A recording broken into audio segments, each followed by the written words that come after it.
Hello guys, please like and subscribe Jessica Datuan Ortiz. Thank you. Kabanata 701 hanggang 710. Bahagyang nagbago ang mukha ni Si Mayong, at kaagad siyang naging matigas, at sinabing, ilang matatanda, ito ang pinagsamang desisyon ng buong 100 Races Alliance Presbyterian Church. Posible bang lalabagan mo ang desisyon ng Presbyterian Church? Panipi. Anong klaseng kalokohan, mga matatanda ngayon, pwede bang gaya ng dati? Ito ay naging isang personal na sandata para sa ilang mga tao na kumuha ng personal na kalamangan at ibukod ang mga disident. We don't mind, not that we are stupid, but we are too tamad to talk. Wala kang gaanong kaalaman, ngunit huwag masyadong lumayo. Ang City of 100 Races na ito ay hindi ang huling say ng pamilya Sima mo. Panipi. Hindi binigyan ng kahit anong mukha ni Elder Tai si Mayong. Si Elder Tai ay tinatawag na Tai Hengjiang. Siya ay isang elder ng Iron Blood Holy Land at isa sa daang elder ng 100 Races Alliance. Hindi mababa ang status. Noong panahong iyon, inorganisa ni Simpson ang 100 Races Alliance at nagpatupad ng sistema ng deliberasyon ng mga matatanda.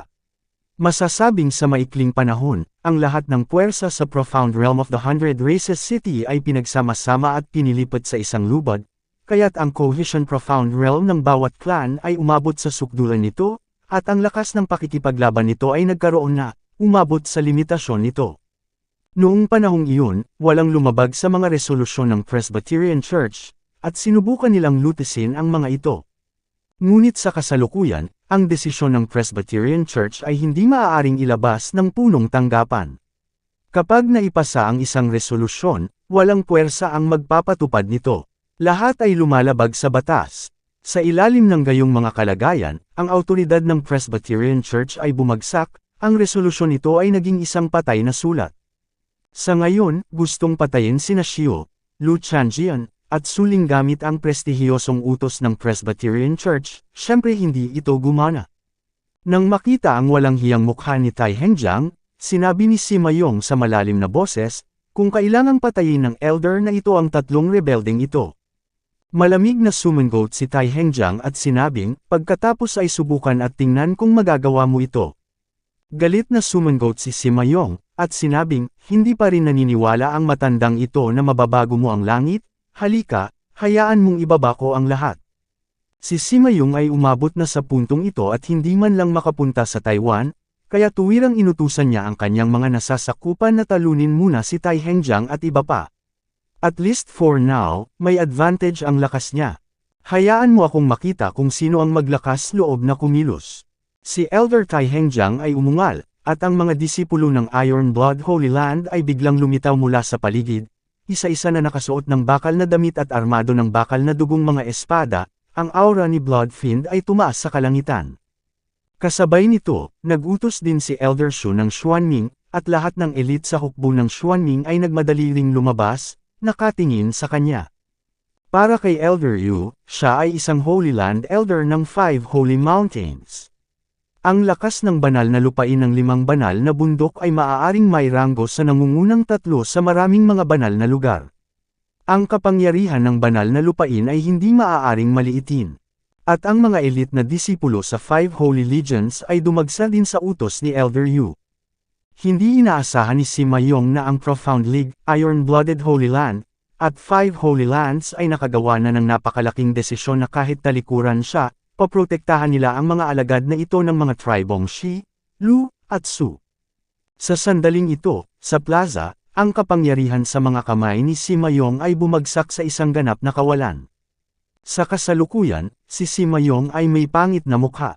Kung ipapatupad niya ang kanyang mga utos sa pamamagitan ng puwersa, magkakaroon ng malaking digmaang sibil. Sa oras na iyon, ang buong lungsod ng 100 Races ay magdudugo. Damaloy ang dugo sa lungsod ng 100 Races, at walang pakialam si Mayong. Kahit napatay na ang mga nilalang ng lahat ng lahi sa lungsod ng 100 Races, at wala siyang kinalaman sa kanya, hindi siya makakaramdam ng anumang sakit sa puso. Gayunpaman, kinalkula ni Mayong sa isang iglap kung magkano ang mawawala sa kanya kapag nagsimula ang digmaan. Agad na lumitaw sa kanyang isipan ang figure ng astronomer, na siyang magiging kawalan niya sa labanang ito. Si Simayong ay isang tunay na supremacy ng mga interes, na hindi kayang hindi kumikita ng maaga, at itinuturing ang mga interes bilang higit pa sa kanyang buhay. Kung iginiit niya ang kanyang sariling opinyon, kung gayon, maaaring hindi niya mabawi ang nawalang kita sa loob ng 100 taon. Si Simayong ay hindi kailanman gagawan ng isang bagay na katangahan. Lumambot ang ekspresyon ni Simayong, tumingin siya sa tatlong matatandang sina Shu, Kai, at Yu, at sinabi, dahil ang tatlong matatanda ay nagpumilit na protektahan ang tatlong tribo nina Lu, Shi, at Su, ang elder na ito ay magbibigay sa iyo ng ganitong mukha. Hindi na sila mananagot sa kanilang mga krimen. Gayunpaman, ilalagay ng mga matatanda ang kanilang mga salita dito. Dahil gumawa ka ng kaguluhan ngayon, kung gayon, sa hinaharap, walang pakikipag-ugnayan sa pagitan mo at ng matatanda. Sa isang banda, kung mahulog ka muli sa mga kamay ng elder na ito, huwag mong sisihin ang elder na ito sa pagbilang ng iyong mukha at hindi pagpapatawad. Panipik. Alam ni Simayong na matapos ang insidenteng ito ngayon, masasabi ng magkabilang panig na napunit ang kanilang balat. Simula noon, wala nang posibilidad na mag-relax, kaya sinabi na lang muna nila. Sina Shu, Kai, Yu at iba pang matatanda, dahil ginawa nila ang ganoong bagay, natural na naisip nila ito noon pa man. Malamig na bumantong hininga si Elder Kai at sinabing, kung hindi mo babanggitin, dadagdagan din natin ito. Ang elder na ito ang magkukusa para pagbutihin ito. Simula ngayon, aalis na ako sa 100 Races Alliance. Ang aking malalim na liga ay umatras mula sa 100 Races Alliance. Ang aking 5 banal na lupain ay umatras din sa 100 Races Alliance. Ang aking pamilyang Lu ay umalis sa 100 Races Alliance.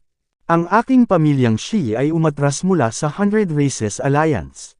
Ang aking pamilyang Su ay umatras mula sa 100 Races Alliance. Sa loob ng ilang panahon, si Elder Shu at ilang iba pa, na kumakatawan sa kani-kanilang pamilya, ay nagpahayag ng kanilang pag-alis mula sa 100 Races Alliance.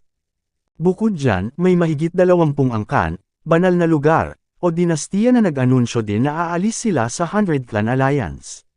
Napakahirap intindihin ang estilo ni Simayong at iba pa. Tiningnan ni Simayong ang mga kapangyarihan na nagpahayag ng kanilang pag-alis mula sa 100 Races Alliance, at ang kanyang maliliit na mata ay kumislap ng puot. Kinasusuklaman niya ang mga puwersang ito sa kanyang puso, at balang araw ay tiyak na babayaran niya ang mga puwersang ito.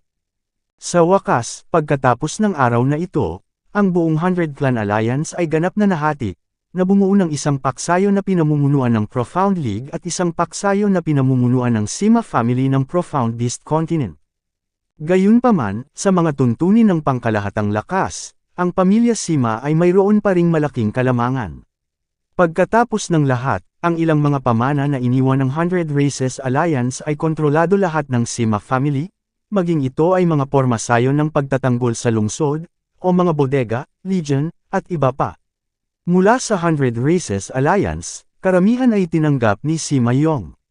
Siyempre, kahit na mahina ang lakas ng Profound Alliance, hindi ito walang pagtutol, hindi posibleng lumunin ni Sima ang Profound Alliance ng lubusan. Sa makatuwid, pansamantalang pinapanatili ang balanse sa pagitan ng dalawang partido. Sa pagitan ng dalawang partido, ang kontrol sa 100 Clan City ay nahahati din sa east at west sa akses ng 100 Clan City. Kinokontrol ng panig ng Zuan League ang Eastern 100 Clan City, habang kinokontrol ng panig ng Sima ang Western 100 Clan City. Talagang galit ang mga matatanda, Kai Hengjiang, Xu Feiho, at Yu Chengfeng, siguradong hindi ka pakakawalan ng mga elder. Dapat kong ipaalam sa iyo kung ano ang ibig sabihin ng galit sa mga matatanda. Sa bulwagan ng 100 Races Alliance, nawala ang galit ni Simayong at halos wasaki ng buong bulwagan. Ngayon, ang pangyayaring ito ay isang kahihiyan para kay Simayong na hindi niya malilimutan. Kabanata 702 dumating ang mga sundalo sa Emperador Guling. Nang nawalan ng galit ang nakatatandang Simayong, mabilis na lumapit kay Simayong ang isang nasasakupan at nakita ang baliw na si Simayong, medyo natakot, ngunit ang balita sa kanyang kamay ay nagpatigil sa kanya. Simayong, Elder, may emergency na sitwasyon ng militar. Panipik. Nang marinig ang mga salita ng subordinate na ito, nabawi ng pulang dugong tingin ni Simayong ang kailanawan nito, At ang marahas na aura sa buong katawan niya ay agad na nagtagpo at naging napakalalim. Ang kakayahan ng swerte na magbago ng husay ng malaya ay isang henyo o isang baliw. Siguradong kabilang sa huli si Sima Yong. Ano ang sitwasyon ng militar? Tingnan ko. Sabi ni Sima Yong sa malalim na boses. Direktang nagpadala ng impormasyon ang nasasakupan kay Sima Yong, at biglang namutla ang mukha ni Sima Yong nang makita ito. Boom! Sa buong bulwagan, ang nag-iisang buo na jade box ay naging durog din sa ilalim ng palad ni Sima Yong. Paano magiging napakalaki ng mga nasawi?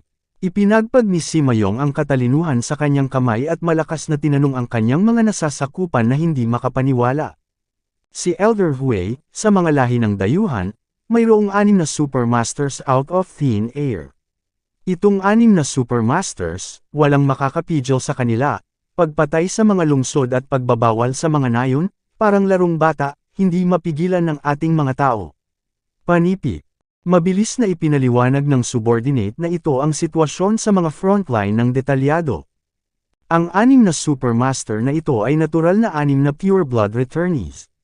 Si Sim Akong, si Sim Ayan, at si Simon ay pinatay na wala man lang 10 daye. Tiningnan ni Sima Yong ang detalyadong impormasyon sa kanyang kamay at hindi makapaniwalang nagtanong. Mapait ang mukha ng nasasakupan at tumango para kumpirmahin. Sina Sima Kong, Sima Yan, at Simaan ang mga henyong powerhouse ng linyang Sima Yong.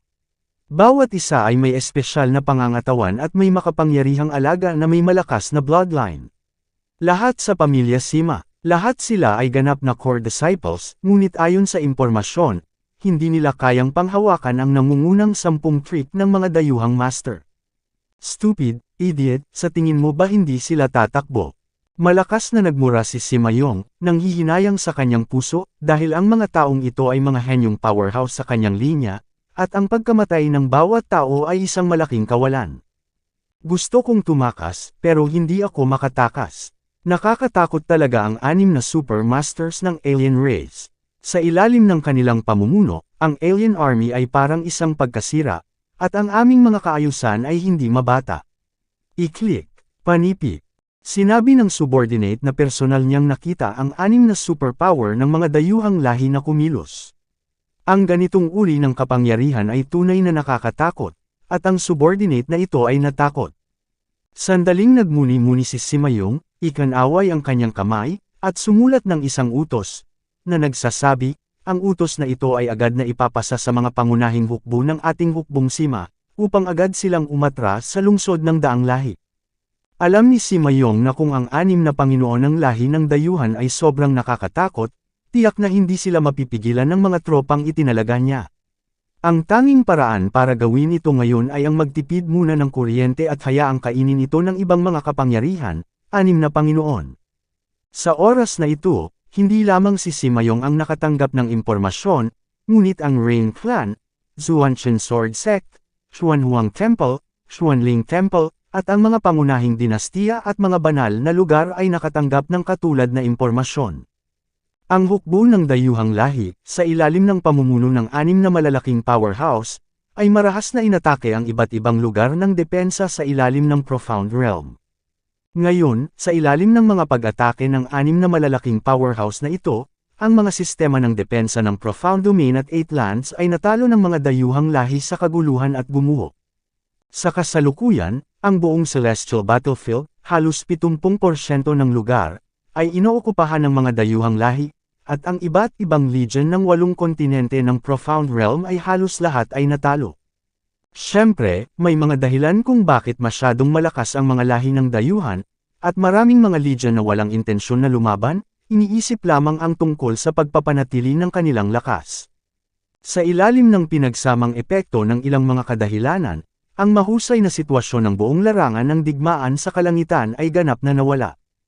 Ang Xuanming Legion, Iron-Blooded Legion, at Five Saints Legion, na nagpatuloy sa paglaban, ay unti-unting hamina, iniwan ang kanilang teritoryo at natipad ang kanilang lakas. Kung tutuusin, masasabing parang bundok na sila ngayon, bagamat hindi sila natatakot sa kamatayan, ngunit hindi sila dapat ipadala sa kamatayan.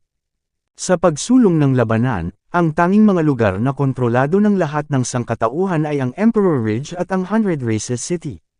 Tulad ng para sa Meteor Sea, Blood Forest, Bulkan, at marami pang iba pang mahahalagang lugar, lahat sila ay nakuha ng mga dayuhang lahi. Sa sandaling ito, sa labas ng Emperor's Ridge, isang malaking hukbo ng mga dayuhang lahi ang nagtipon-tipon, dinurog ng kadiliman, at hindi makita ang gilid sa isang iglap.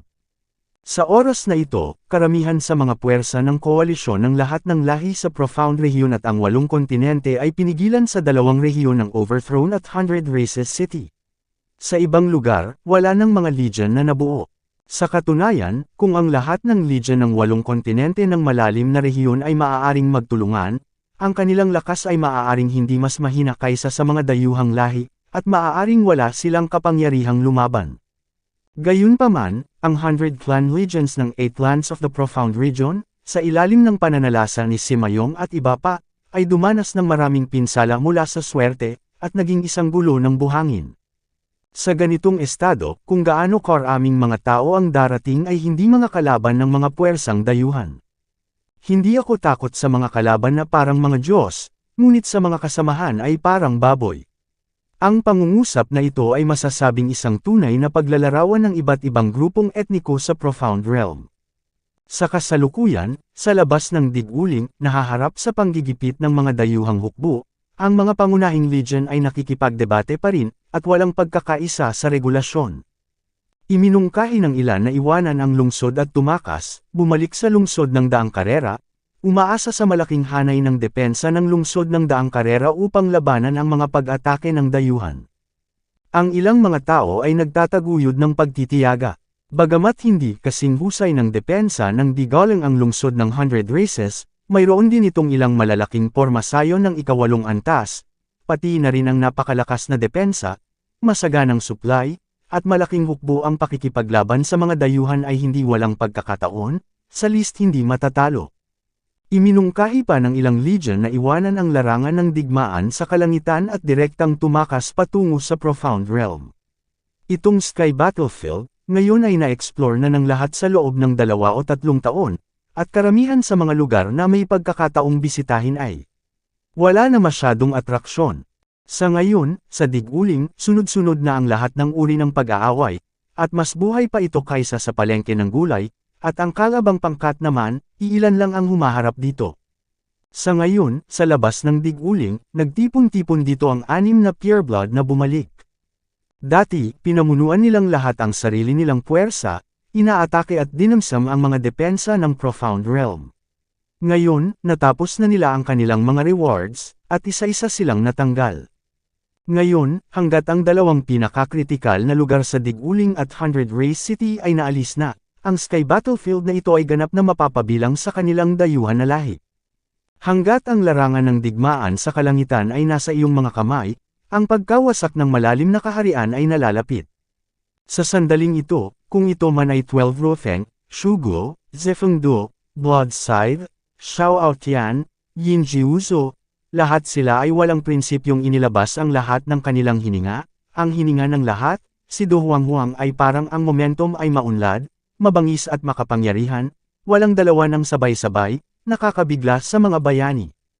Sa Digaling, ilang malalakas na lalaki, nang makita ang hininga na inilabas ng 6 na dakilang Panginoon ng dayuhang lahi, ang kanilang mga kaluluwa ay nanginig, at sila ay biglang nawala ang kanilang espiritu ng paglaban, at sila ay natalo ng 6 na dakilang Panginoon.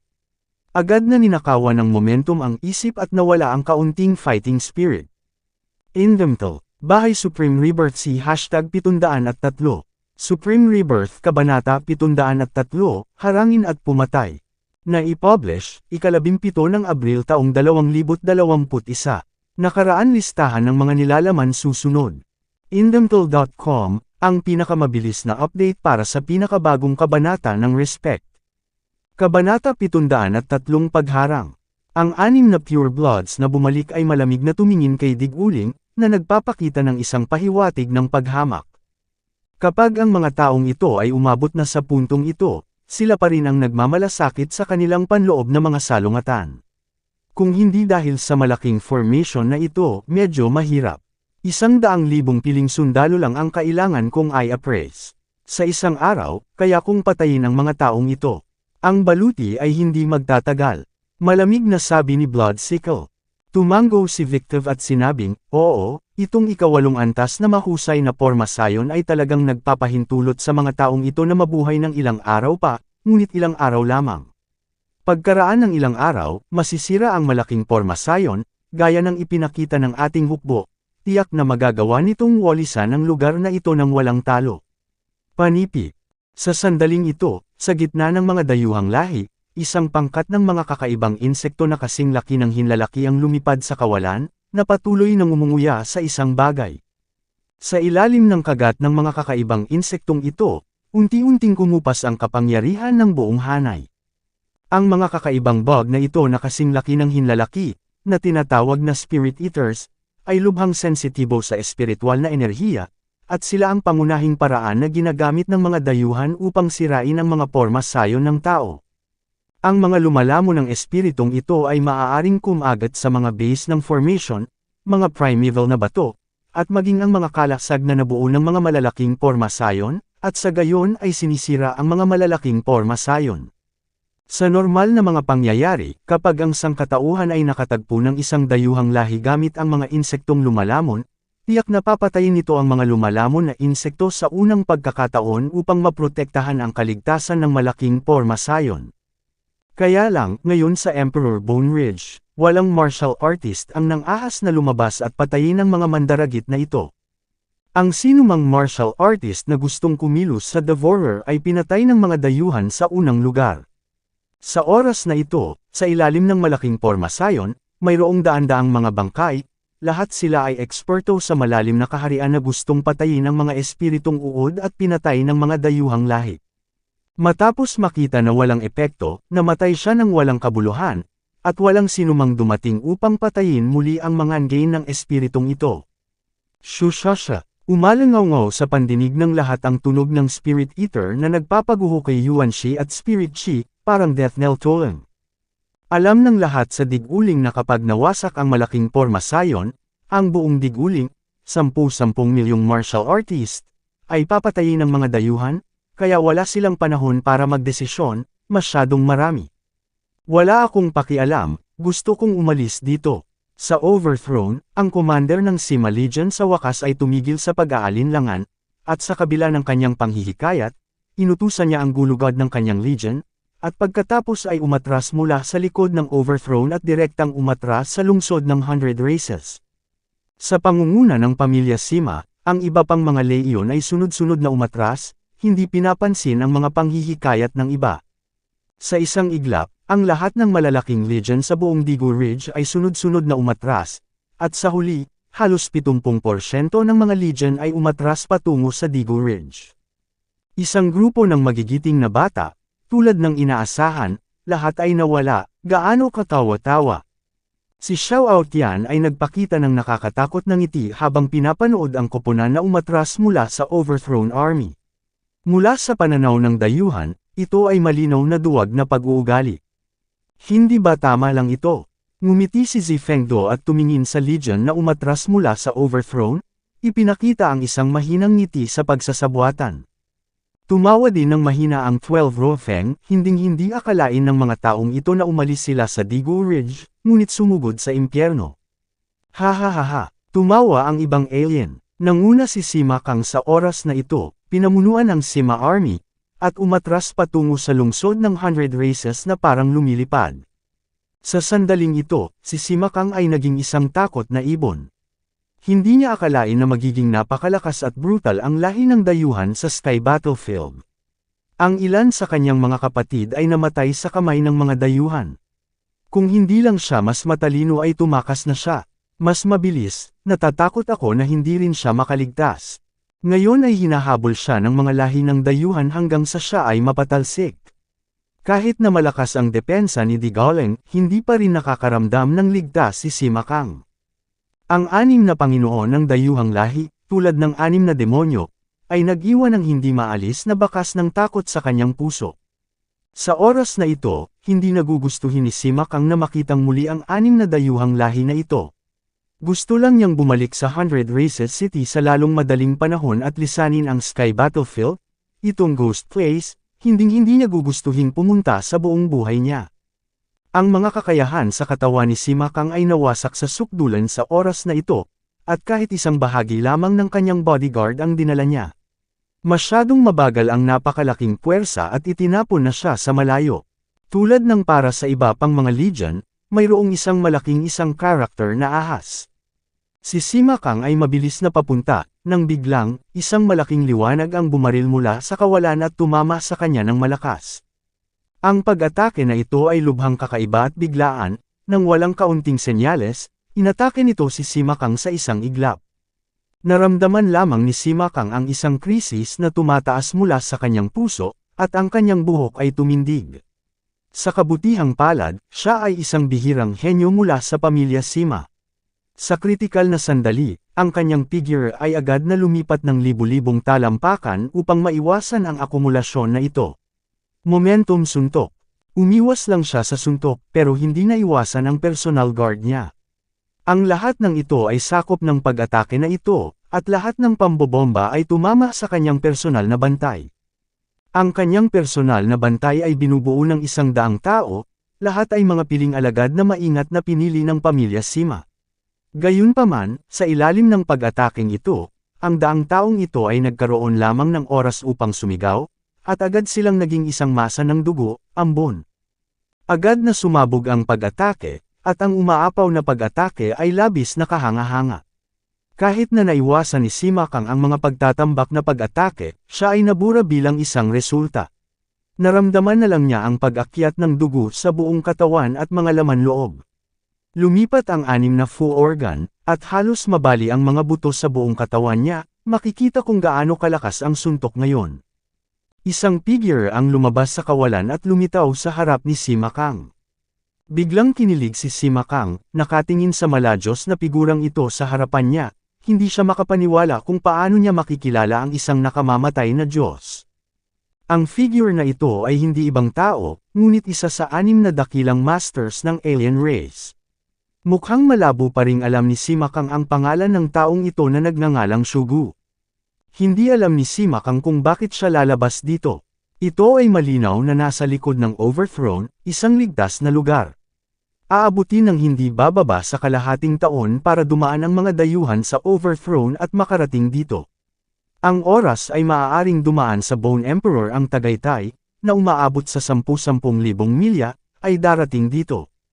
Nakita ni Sima Kang Ming sa kanyang sariling mga mata na si Shugu ay naharang sa labas ng dig-uling kamakailan.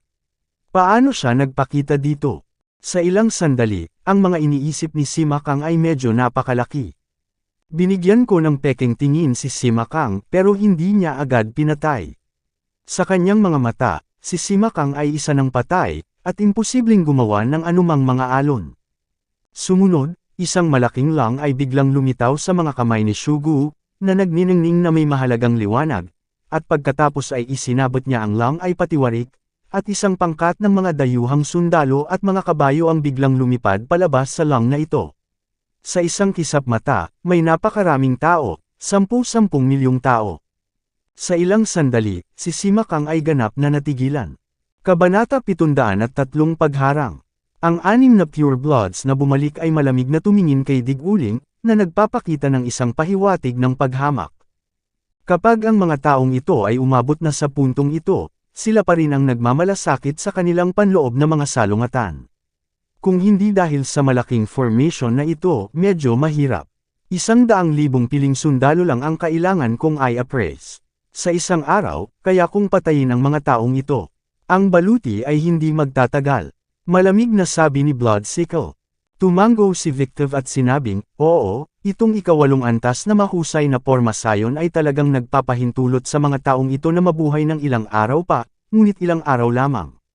Pagkaraan ng ilang araw, masisira ang malaking pormasayon, gaya ng ipinakita ng ating hukbo, tiyak na magagawa nitong walisan ang lugar na ito ng walang talo. Panipi. Sa sandaling ito, sa gitna ng mga dayuhang lahi, isang pangkat ng mga kakaibang insekto na kasing laki ng hinlalaki ang lumipad sa kawalan, na patuloy nang umunguya sa isang bagay. Sa ilalim ng kagat ng mga kakaibang insektong ito, unti-unting kumupas ang kapangyarihan ng buong hanay. Ang mga kakaibang bug na ito na kasing laki ng hinlalaki, na tinatawag na Spirit Eaters, ay lubhang sensitibo sa espiritual na enerhiya, at sila ang pangunahing paraan na ginagamit ng mga dayuhan upang sirain ang mga porma sayon ng tao. Ang mga lumalamon ng espiritong ito ay maaaring kumagat sa mga base ng formation, mga primeval na bato, at maging ang mga kalasag na nabuo ng mga malalaking porma sayon, at sa gayon ay sinisira ang mga malalaking porma sayon. Sa normal na mga pangyayari, kapag ang sangkatauhan ay nakatagpo ng isang dayuhang lahi gamit ang mga insektong lumalamon, tiyak na papatayin nito ang mga lumalamon na insekto sa unang pagkakataon upang maprotektahan ang kaligtasan ng malaking porma sayon. Kaya lang, ngayon sa Emperor Bone Ridge, walang martial artist ang nang-ahas na lumabas at patayin ang mga mandaragit na ito. Ang sinumang martial artist na gustong kumilos sa Devourer ay pinatay ng mga dayuhan sa unang lugar.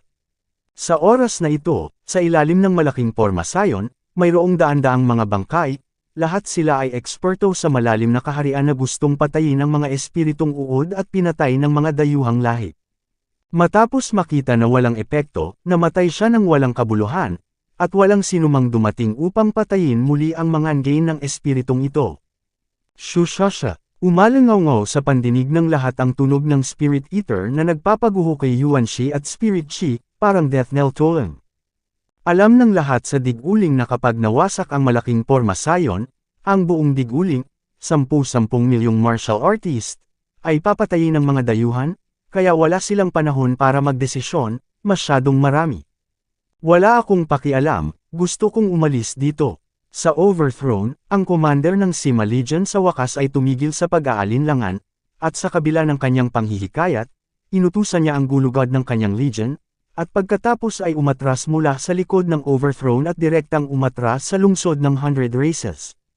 Sa pangunguna ng pamilya Sima, ang iba pang mga leyon ay sunod-sunod na umatras, hindi pinapansin ang mga panghihikayat ng iba. Sa isang iglap, ang lahat ng malalaking legion sa buong Digu Ridge ay sunod-sunod na umatras, at sa huli, halos 70% ng mga legion ay umatras patungo sa Digu Ridge. Isang grupo ng magigiting na bata, tulad ng inaasahan, lahat ay nawala, gaano katawa-tawa. Si Xiao Aotian ay nagpakita ng nakakatakot na ngiti habang pinapanood ang koponan na umatras mula sa Overthrown Army. Mula sa pananaw ng dayuhan, ito ay malinaw na duwag na pag-uugali. Hindi ba tama lang ito? Ngumiti si Zifengdo at tumingin sa legion na umatras mula sa Overthrown, ipinakita ang isang mahinang ngiti sa pagsasabuatan. Tumawa din ng mahina ang 12 Rofeng, hinding-hindi akalain ng mga taong ito na umalis sila sa Digu Ridge, ngunit sumugod sa impyerno.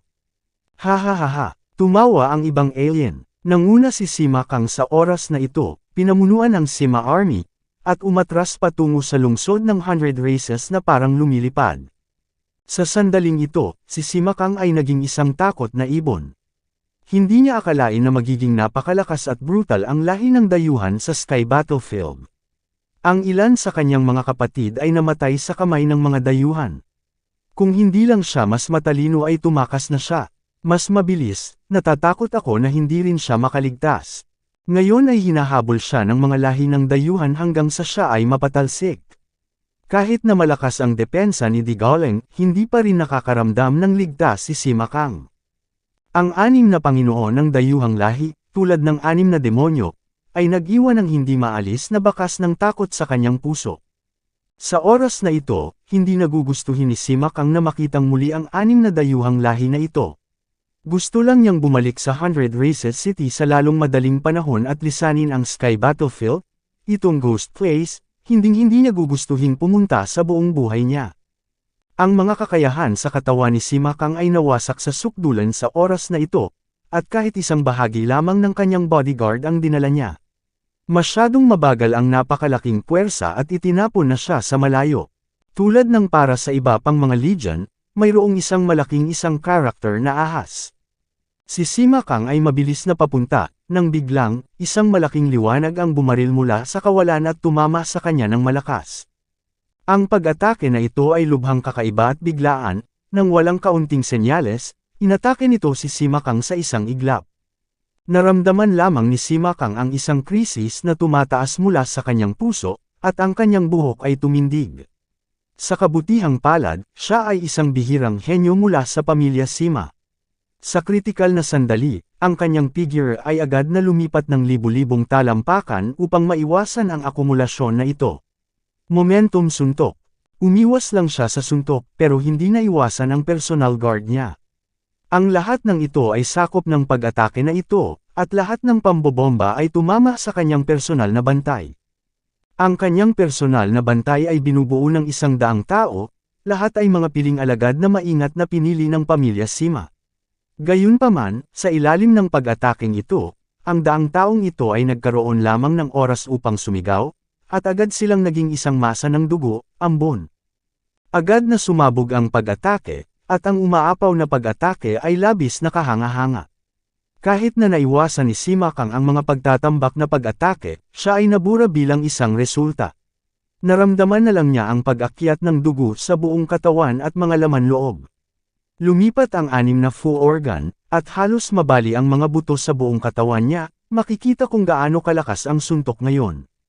Isang figure ang lumabas sa kawalan at lumitaw sa harap ni Sima Kang. Biglang kinilig si Sima Kang, nakatingin sa maladyos na figurang ito sa harapan niya, hindi siya makapaniwala kung paano niya makikilala ang isang nakamamatay na Diyos.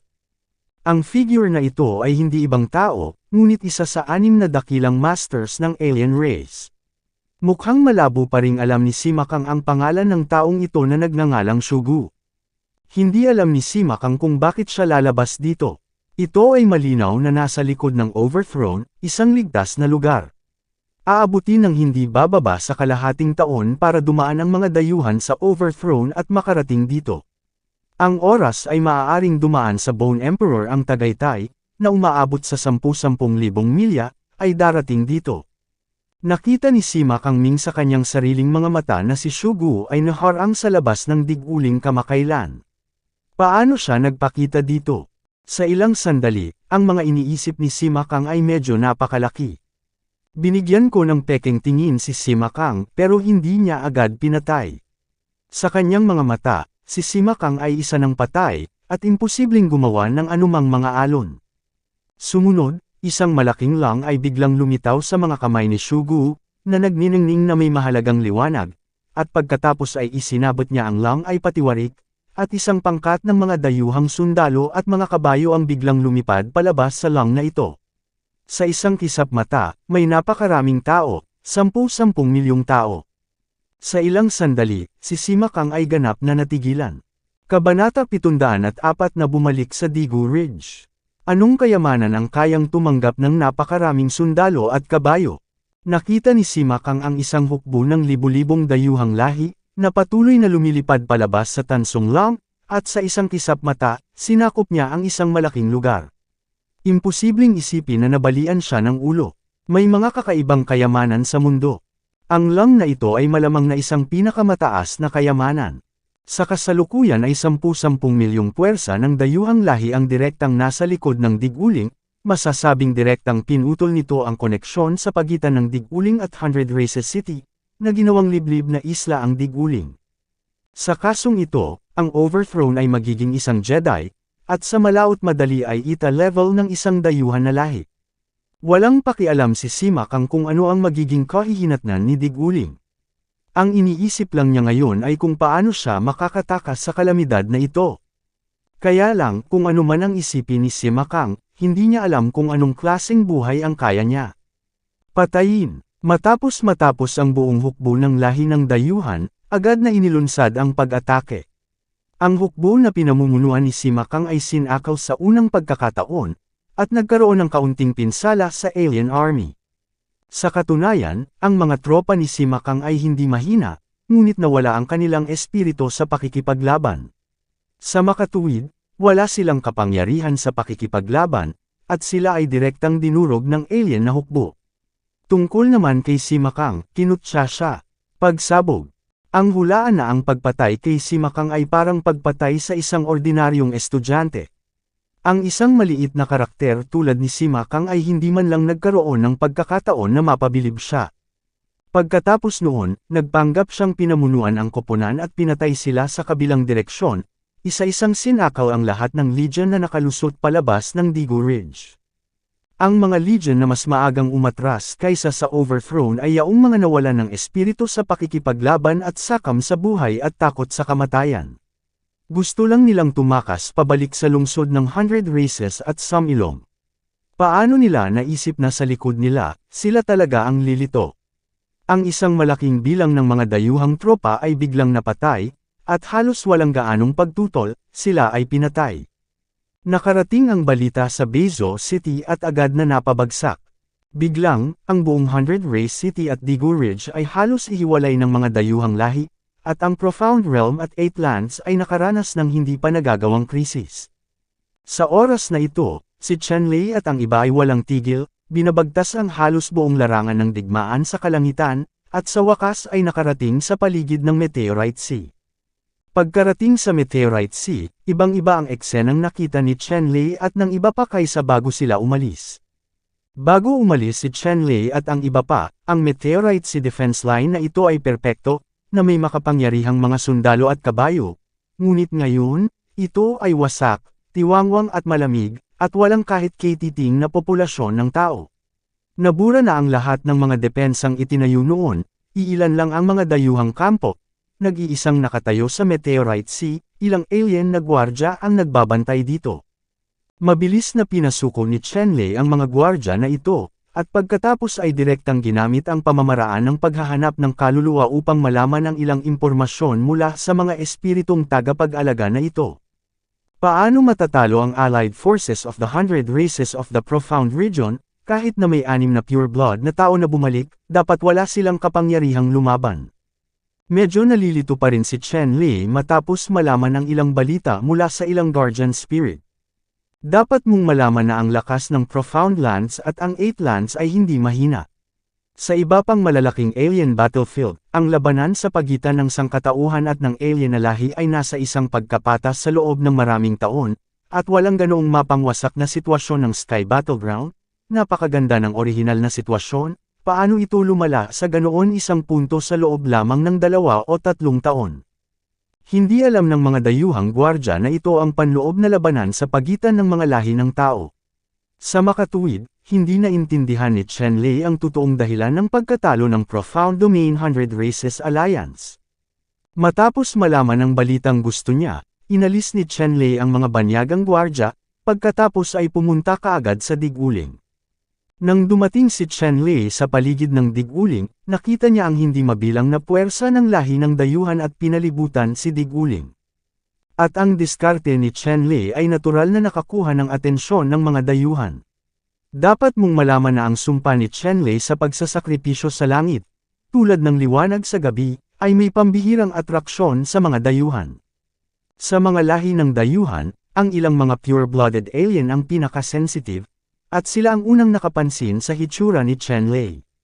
Ngayon, sa pagitan ni Chenlei at ng dayuhang lahi, dahil sa sumpa ng pagsamba, sila ay halos parang natural na mga kaaway, maging sila Chenlei, isang dayuhang lahi, ay may ganitong banayad na pakiramdam.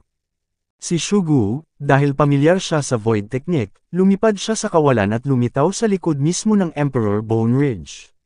Ang pangunahing gawain ng mapagpakumbabang mga tao ay upang harangin at patayin ang iba't ibang legion sa malalim na kaharian na nakatakas mula sa Emperor's Ridge, kasabay nito ay subaybayan at ipagtanggol ang lungsod ng 100 Races, habang ang natitirang mga taong puro dugo ay bumalik. Ang kanilang gawain ay lalatag pa rin ang Emperor's Ridge. Ito ay isang estratehikong gawain na binuo ng mga senior executive ng dayuhan na lahi at hinding-hindi magbabago ng madali. Ngayon, sa harap ni Diguling, nakaupo pa rin dito ang 5 purong dugong tao na bumalik mula sa 12 Rotheng, Zaifungdo, Blood Sickle, Yin Jiuzo at Xiao Aotian. Ang paglapit ni Chenlei ay agad na nakakuha ng atensyon ng 5 nagbabalik na puro dugo. Isa-isa silang umangat sa hangin at naging 5 daluyan ng liwanag, direktang sinalubong si Chenlei. Sa katunayan, hindi na kailangang ibunyag ang kanilang mga pagkakakilanlan, tanging ang kapangyarihan ng walang katulad na sumpa sa langit ang nagbigay daan sa 5 mga ninunong ito na dalisay na dugo na matukoy ang pagkakakilanlan ng dumating. Maliban kay Chen Lei, walang sinuman sa buong Sky Battlefield ang makakagawa nito. May napakalakas na ritual na sumpa. Pinatay ni Chen Lei ang mga henyo ng iba't ibang lahi, mga dayuhan na puro dugo, at mga henyo na pinagsama sa mga buto ng ninuno, at iba pa. Masasabing malaki ang pagkatalo nito sa lahi ng dayuhan. Sa buong Sky Battlefield, ang pinakakinasusuklaman na tao sa lahi ng dayuhan ay tiyak na si Chen Lei, na nakalista bilang isang target na dapat patayin, at walang makakapantay kay Chen Lei. Sa katunayan, isa sa mga layunin ng mga dayuhan na sumasakop sa Sky Battlefield at sirain ang lahat ng mga nilalang sa Profound Realm at ang 8 kontinente ay ang palibutan si Chen Lei.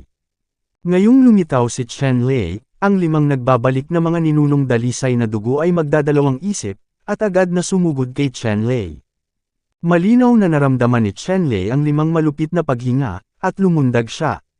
Ang 5 malupit na paghinga na ito ay mas malakas kaysa sa anumang lahi ng dayuhan na nakatagpo niya sa nakaraan, at natural na naruroon. Sa unang pagkakataon, nakumpirma na ang 5 dayuhang lahi na ito ang pinakamakapangyarihang mandirigma ng mga dayuhang lahi ngayon, at ang pagbabalik ng purong dugo sa mga ninuno.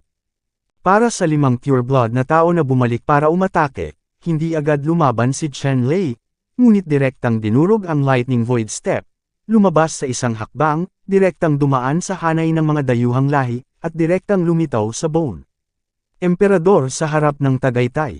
Nang lumitaw si Chen Lei sa harap ni Diguling, kumunat ang kanyang mga kilay. Dahil nakita ni Chen Lei na sa harap ni Diguling, hindi mabilang na mga lumalamon ng espiritu ang talagang nilalamon sa pagbuo ng proteksyon ng bundok sa Diguling. Dahil dito, labis na hindi nasisiyahan si Chen Lei sa mga general sa Emperor Bone Ridge. Kahit na ang pinakawalang karanasan ng mga general ay alam na kung ito ang kaso kapag nakikipaglaban sa isang dayuhang lahi, kung gayon ang mga espiritong lumalamon ay patayin ang unang target sa isang suntok. Kung ang mga espiritong mandaragit na ito ay pinahihintulutan na lumikha ng kaguluhan, kung gayon gaano man kalakas ang proteksyon na kaayusan, magkakaroon ng puwang na mas maagang kakainin ng mga espiritong mandaragit.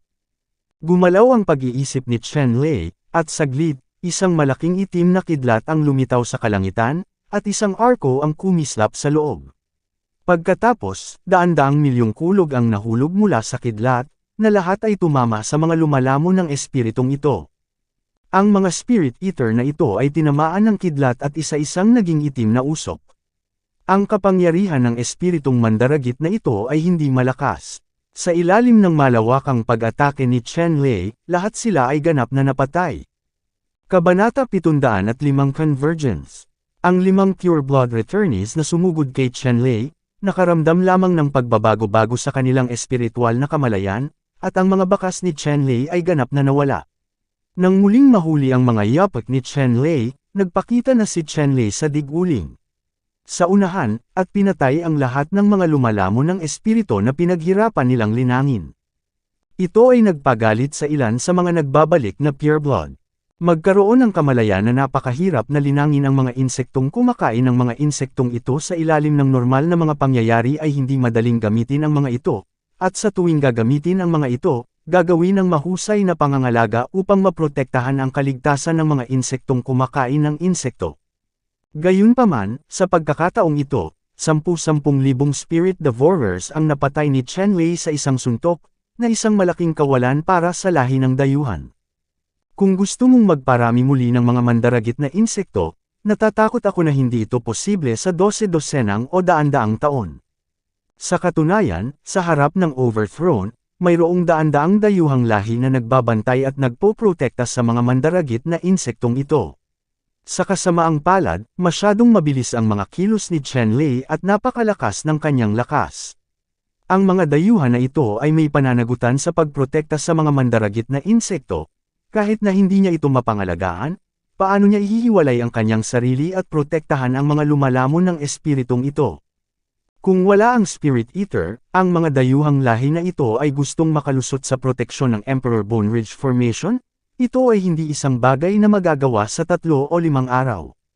Kahit noong Marso at Mayo, nagawa nilang masira ang paraan ng pagbuo ng Emperor Bone Ridge. Sa pagtatanggol, maaari silang ituring na napakahusay. Ang 5 taong dalisay ang dugo na bumalik mula sa 12 Rofangs, Yin Jiuzo, Blood Sickle, Zai Fengdu, at Xiao Aotian ay hindi inaasahan na sa sandaling dumating si Chen Lei, sila ay nagdulot ng matinding pagkalugi at inistorbo sila. Nakaplanong paglalagay. Alamin na, orihinal na gusto nilang makuha ang Emperor Bone Ridge sa nakalipas na ilang araw, pagkatapos ay makipagsanib puwersa kay Shugu para wasakin ang 100 Races City ng walang tigil na puwersa, at hawakan ang buong Sky Battlefield sa kanilang mga kamay. Pero ngayon, kung gusto nilang ibagsak si Dethrone, aabutin ng kahit kalahating taon. Ilang pagbabago ang magaganap sa kalahating taon na ito. Kaya lang, nangyari na ang problema. Kahit na ikinalulungkot ito ng 12 Ruofeng at ng iba pa, ito ay walang kabuluhan. Lahat sila ay tumingin kay Chen Lei na may hindi magandang ekspresyon. Hindi man lang tumingin si Chen Lei kay 12 Ruofeng at sa iba pa, at dumiretso na siya sa Digu Ridge. Ang porma sayon sa Diguling ay ipinagkaloob niya, at likas na mayroon siyang paraan upang malayang pumasok at lumabas sa porma sayon, nang walang pahintulot ng mga tao sa Diguling. Pagkatapos pumasok ni Chen Lei sa Digu Ridge, lahat ng tao sa Digu Ridge ay binati na siya. Benefactor, sa wakas nandito ka na, kamusta ka, okay ka lang ba?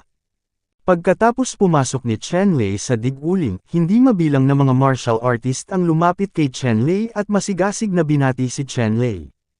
Karamihan sa mga taong ito ay biniyayaan ni Chen Lei. Paminsan-minsan, ang mga dagat ng meteor ay nahulog sa kamay ng mga dayuhang lahi, at hindi mabilang na mga nilalang ang pinalaki ng mga dayuhang lahi bilang pagkain. At si Chen Lei ay tumawid sa kampo ng lahi ng dayuhan sa dagat ng meteorite. Siya ay hindi magagapi at nagligtas ng daan-daang libong buhay. Ang daan-daang libong mga tao ay umatras sa Diguling alinsunod sa mga tagubilin ni Chen Lei. Pagdating sa Diguling, ang mga taong ito ay nagtatrabaho na sa Diguling. Noong nasa kagipitan si Overthrown ilang araw na ang nakalipas, karamihan sa mga taong ito, maliban sa iilan na naghiwalay, pagkatapos manirahan sa Overthrown, magkakatabi tayo at mamamatay kasama si Overthrown. Hindi rin nila inaasahan na makikita pa nila si Chen Lei sa Overthrown. Okay lang ako, hindi ito ang oras para mag-reminisce. Sino ang makakapagsabi sa akin kung sino ang may hawak ng sitwasyon sa Overthrown ngayon? Gusto ni Chen Lei na makita ang pinakamataas na commander sa Diguling sa unang pagkakataon at tanungin siya kung bakit lumala ang sitwasyon sa ganoong punto.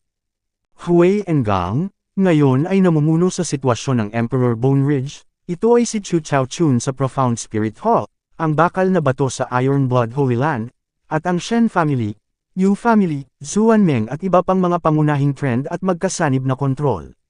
Panipi. Direktang sinabi ng well-informed martial artist kay Chen Lei.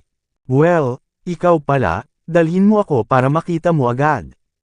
Itinuro ni Chen Lei ang martial artist na nagsabi ng balita, at pagkatapos ay sinabi. Walang problema, mahal kong ama, sumama ka sa akin. Mabilis na dinala ng martial artist si Chen Lei sa isang malaking batong kuta na gawa sa solidong bato. Ang batong kuta na ito ay ngayon ang command center ng Diguling, ang pinakamataas na antas ng ilang malalaking kapangyarihan.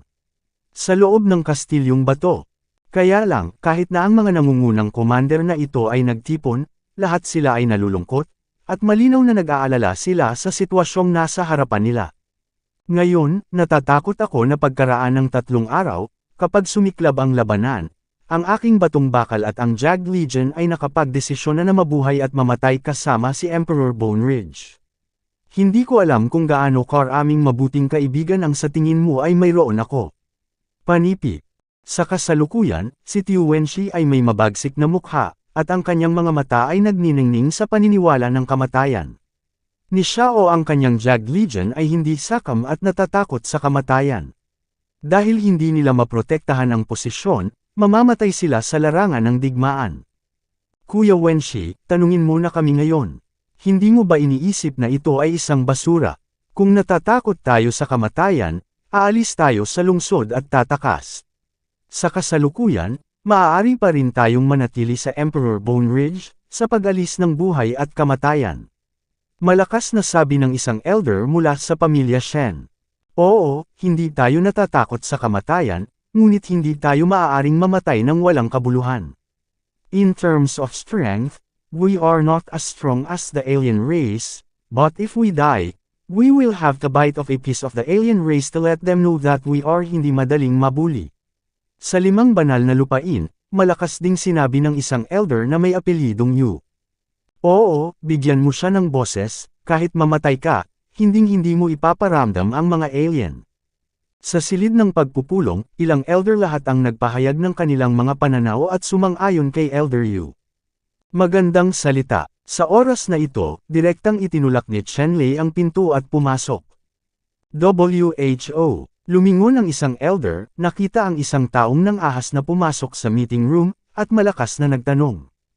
Gayunpaman, nang makita ng matanda ang taong malinaw na dumating, hindi niya maiwasang matuwa, Chenlei, ikaw pala. Ang elder na ito ay si Chu Chaochun, ang elder ng Xuanling Pavilion. Kilala niya si Chenlei at mula pa siya sa panahon ng Balorangkang Battle. Ngayon, mas malinaw na si Chenlei tungkol sa kanyang mga dakilang tagumpay, tulad ng pagpatay sa mga pure blood na dayuhan, pagbabawas ng mahusay na pagbuo ng depensa, at pag-reclaim ng Meteor Sea ng isang tao. Dati, alam ng mga elder ni Chu Chaochun na hindi mabilang na mga dayuhang powerhouse ang humahabol kay Chenlei. Sa sobrang tindi, naramdaman niya na si Chenlei ay maaaring maging mas mabangis kaysa dati. Ayon sa karanasan ni Chu Chaochun, sa ilalim ng pagtugis ng napakalakas na lahi ng dayuhan, natatakot ako na walang makakaligtas. Gayunpaman, hindi inaasahan ni Chu Chaochun na si Chenlei ay lalabas sa harap nila na buhay ngayon, na natural na napakasaya. Sa conference room na ito, karamihan sa mga elder ay kilala si Chenlei bagamat hindi nila kilala si Chenlei, narinig nila ang pangalan ni Chenlei. Sa impresyon ng mga matatandang ito, nagawa ni Chenlei na magdala ng mabibigat na casualty sa dayuhang lahi, na masasabing isang tunay na bayani. Hindi nagtagal, pinahintulutan ng ilang matatanda si Chenlei na maupo, at pagkatapos ay nagtanong sila, Chenlei, ano ang gusto mong gawin dito? Kabanata 706 na talakayan. Tumingin si Chenlei sa ilang matatanda, ang ilan sa kanila ay nakakaalam at ang ilan ay hindi alam. Ngunit mula sa kanyang narinig sa labas ng mga pintuan ng mga matatandang ito, maaari niyang tapusin na ang mga matatandang ito ay nakatuon lahat sa pakikipaglaban sa lahi ng mga dayuhan, makasariling tao, o makasarili, ngunit ang pagiging makasarili na ito ay nakabatay din sa pagpatay sa mga dayuhang lahi. Sa gayong mga kalagayan, natural na nagtitiwala si Chenlei sa mga matatandang ito. Nang marinig ang tanong ng isang elder, direktang sinabi ni Chenlei, maraming matatanda at anak na lalaki ang hinabol at pinatay sa labas. Hindi ko alam kung bakit nahulog ang aming profound domain sa ganoong sitwasyon sa loob lang ng 2 o 3 taon. Maaari ba akong tulungan ng isang matanda? Panipi. Hayaan mo akong magsalita tungkol dito. Sa sandaling binanggit niya ang bagay na ito, si Tiu Wenxi ay lumundag sa langit na may galit, tumayo, tuwang-tuwa, at sinabi kay Chenlei ang lahat ng nangyari sa nakalipas na 2 o 3 taon, anuman ang laki. Dapat patayin ang taong ito.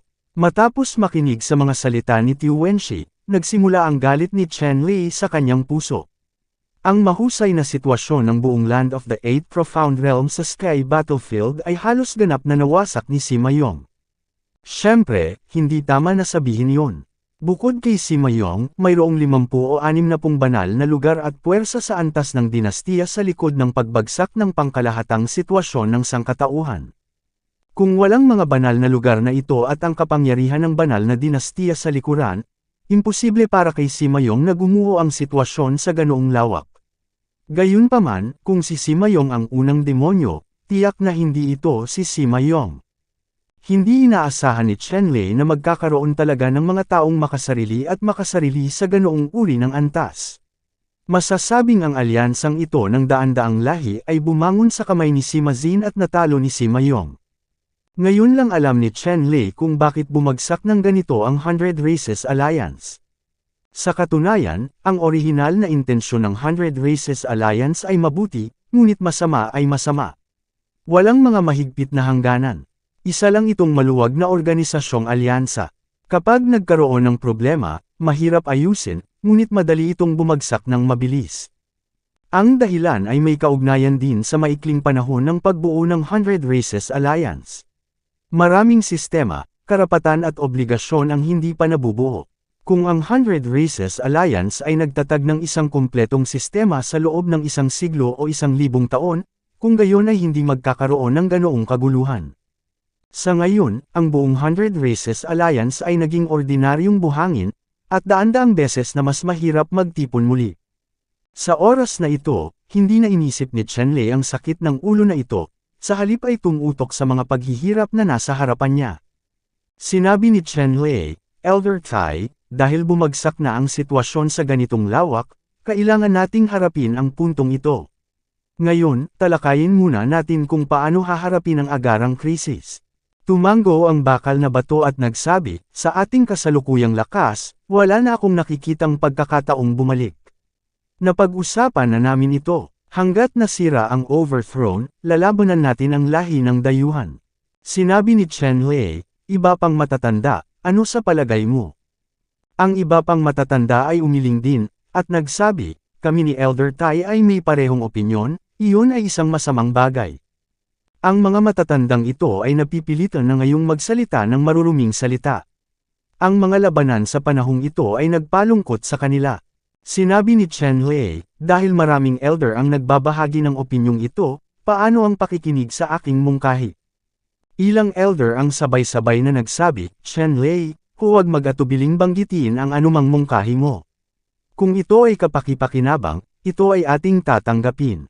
Gayunpaman, gaano man kalaki ang iyong paghagis, ang sitwasyon ay hindi magiging mas masahol pa kaysa doon.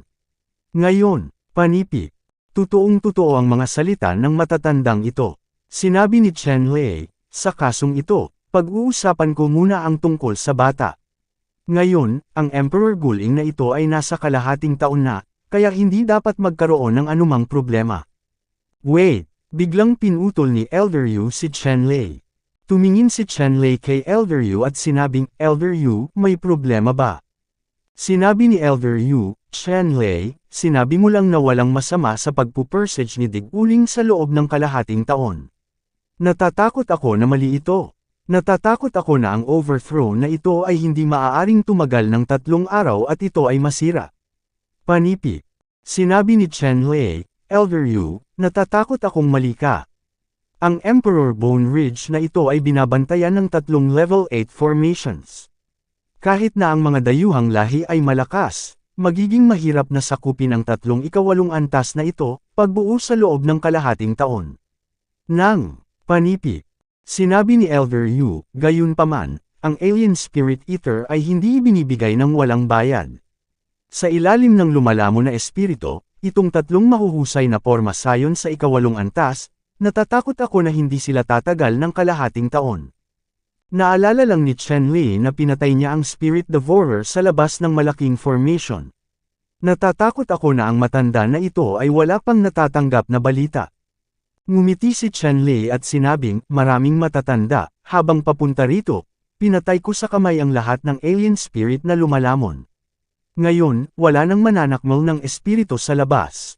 Ano, totoo ba ito? Ilang matatanda ang tumayo na may malakas na sigaw, at tuwang-tuwang nagtanong, hindi na makaupo pa. Sinabi ni Chenlei, ang lakas ng loob ng batang iyon na makipagbiruan sa mga matatanda sa isang malaking kaganapan. Tumingin ang ilang matatanda kay Chenlei, lahat ay may nasisiyahang ekspresyon sa kanilang mga mata.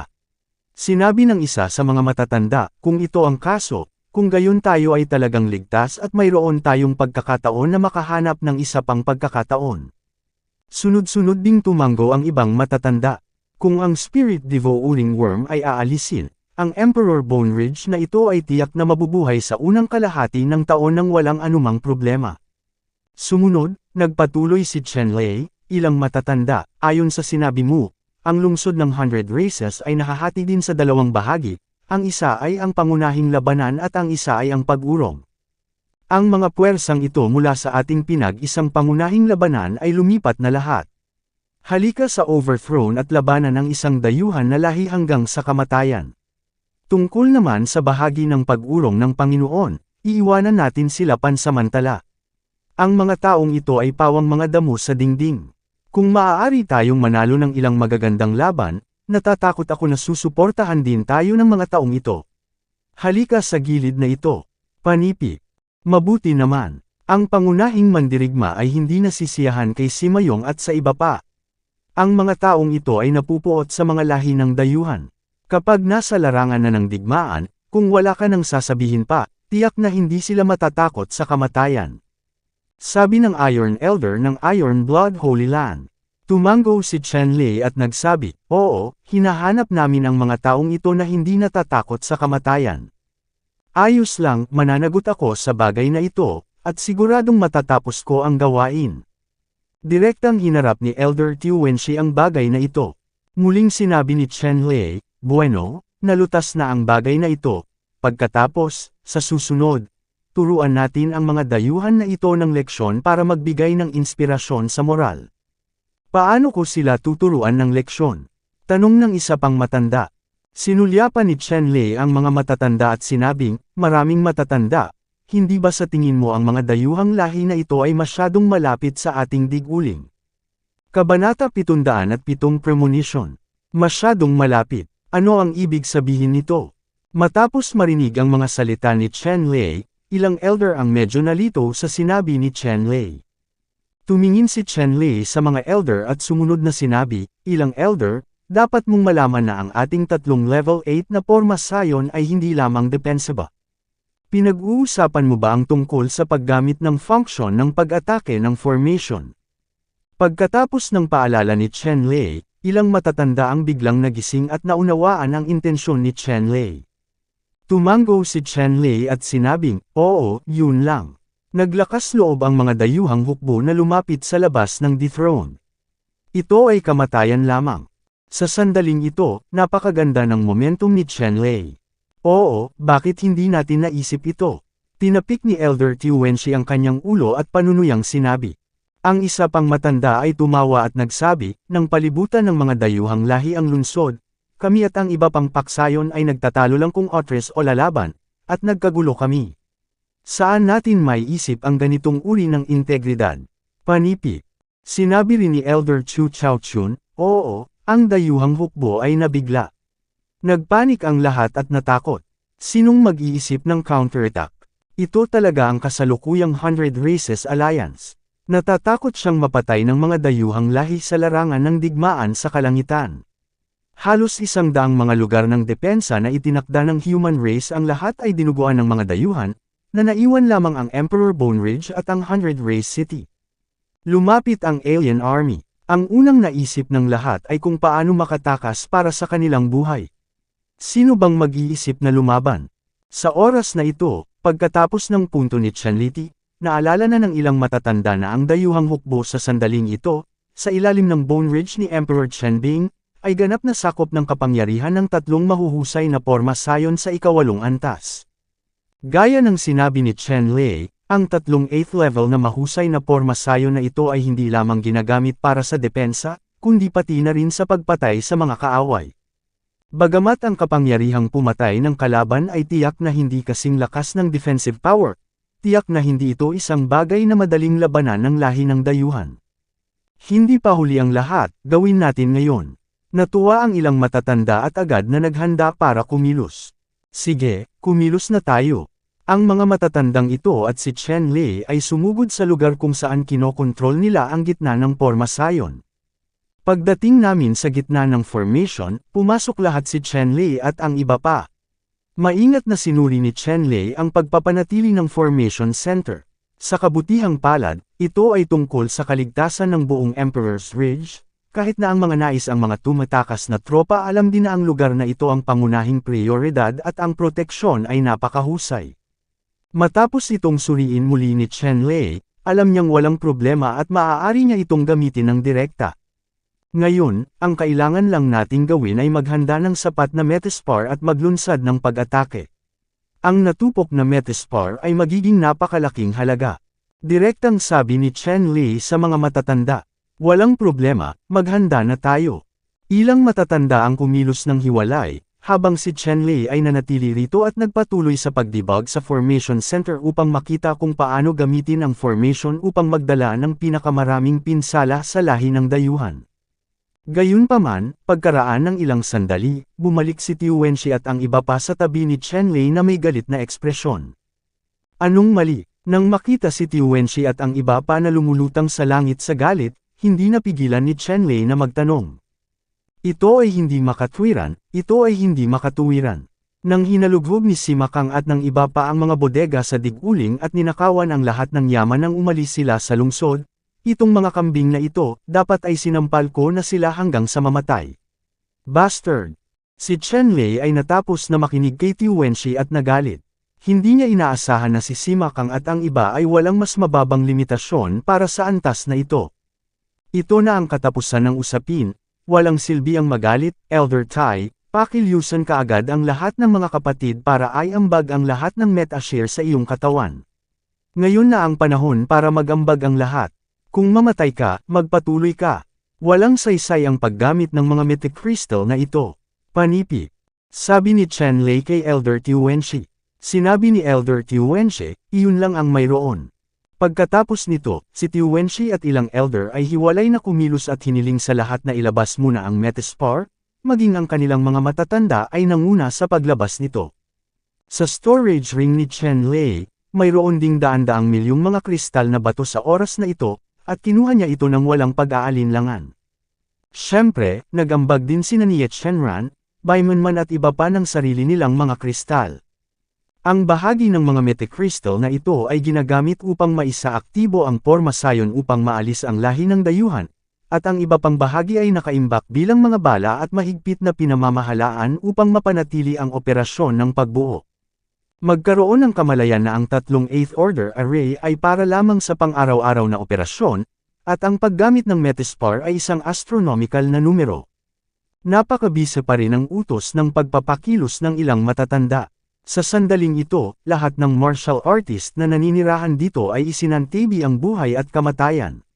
Nang maglaon, ang ilang mga metamorphic na bato at iba pang mga bagay sa labas ng katawan ay wala, halos lahat ay masaya niyang ibinigay ang lahat ng kanyang Yuanjing Stone. Tungkol naman sa mga martial artist na nag-ambag ng Metaspar, hiniling ni Chenlei sa mga matatanda na irehistro sila ng detalyado. Kapag natalo na ang lahi ng dayuhan sa hinaharap, madodoble muli ang Metaspar na ito. Bagamat hindi inakala ng mga matatanda na matatalo nila ang lahi ng dayuhan, same time pa rin nilang ipinatupad ang diskarte ni Chenlei. Pagkatapos ng lahat, ito ay maituturing na nagbibigay ng pag-asa at pag-iisip sa lahat. Sa wakas, pagkatapos ng ilang financing, 10-10 bilyong high-grade Metaspar ang aktwal na nakolekta. Ang 10-10 bilyong mataas na uri ng metacrystal na mga batong ito ay maaari lamang ituring na isang patak sa bucket, ngunit sapat na ang mga ito upang suportahan ang 3 pang-8 order na mga porma sayon upang maglunsad ng ilang malalakas na pag-atake. Si Chenlei ay walang kaunting pagkaantala, at direktang nag-embed ng malaking bilang ng mga metacrystal sa formation hub, at nagsimulang atakehin ang alien race. Sa oras na ito, sa hukbo ng mga dayuhang lahi, ang ilang mga purong dugo na bumalik, ay hindi alam kung bakit, palaging may masamang pakiramdam sa kanilang mga puso, ngunit hindi nila alam kung saan nanggaling ang premonition na ito. Kuya Ruofeng, hindi ko alam kung bakit. Palagi akong nakakaramdam ng krisis sa aking puso, ngunit iniisip ko ito, ngunit hindi ko alam kung ano pa ang maaaring magbanta sa amin. Dumating ang karit ng dugo kay 12 Ruofeng at sinabi kay 12 Ruofeng ang kanyang naramdaman. Sinabi ng 12 Ruofeng, ika-4 na kapatid, mayroon ka ring ganitong pakiramdam, at mayroon din akong masamang pakiramdam sa aking puso. Sa oras na ito, dumating din sina Zai Fengdo, Xiao Aotian, at Yin Jiuzo sa 12 Ruofeng. Nagkaroon din ng masamang pakiramdam ang tatlo sa kanilang mga puso, ngunit hindi nila alam kung ano iyon. Hunch, saka lang dumating para makipag-usap kay 12 Ruofeng. Sa sandaling ito, ang 12 Ruofeng ay malinaw at napakaseryoso, dahil bilang mga pure blood returnees, ang kanilang espiritual na sensitivity ay umabot sa isang hindi pangkaraniwang antas. Kung lahat sila ay nakakaramdam ng isang mapanganib na hininga, kung gayon, tiyak na mangyayari iyon, ngunit saan nanggagaling ang mapanganib na hininga na ito?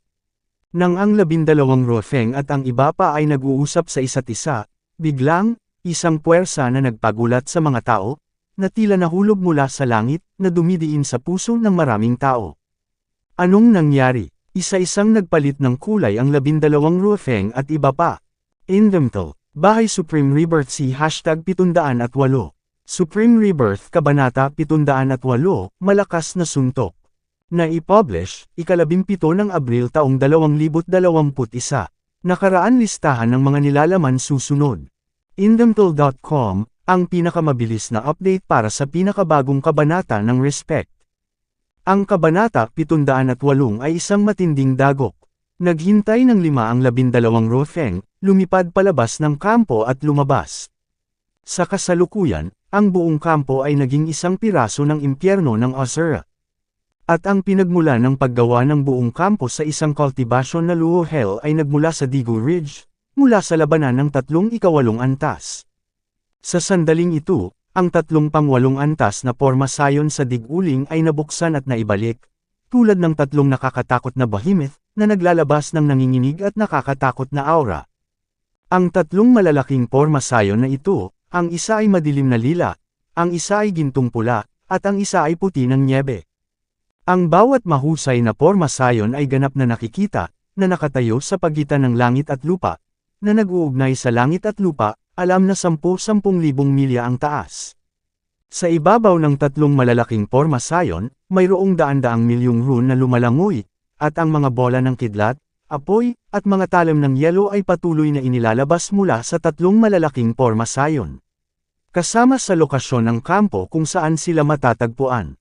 Sa sandaling ito, ang bola ng kidlat, apoy ng apoy, at talim ng yelo ay naglalaman ng nakakatakot na kabagsikan. Ang bawat sumasabog na bola ng kidlat ay maaaring pumatay at makapinsala sa 12 o daan-daang mga dayuhan na karera, at sa apoy sa kalangitan, mayroong isang pangangailangan. Ang malakas na mataas na temperatura ay agad na sinunog ang alien race beast sa asol na usok. Tulad ng para sa mga ice skate na lumilipad sa paligid, ang mga ito ay matutulis at may nakakatakot na mababang temperatura. Ang ilang mga dayuhang lahi ay direktang pinutol, kahit na hindi sila pinutol, sila ay nagyelo dahil sa nakakatakot na malamig na hangin sa itaas. Maging estatwa ng yelo, nawawala ang hininga. Sa oras na ito, ang dayuhang hukbo sa kampo, ang lahat ng mga multo ay umiiyak at umaalulong, hindi inaasahan na makatagpo ng ganoon kalakas at biglaang pag-atake, at agad na nagdusa ng matinding pagkalugi. Lahat sila ay mga elite, at isa-isa silang nagpapadala ng mga mahuhusay na mahiwagang kapangyarihan, pagsasanay, at maging mga kayamanan para labanan ang Ball ang Kidlat, Sky Shot, Ice Skate at iba pa.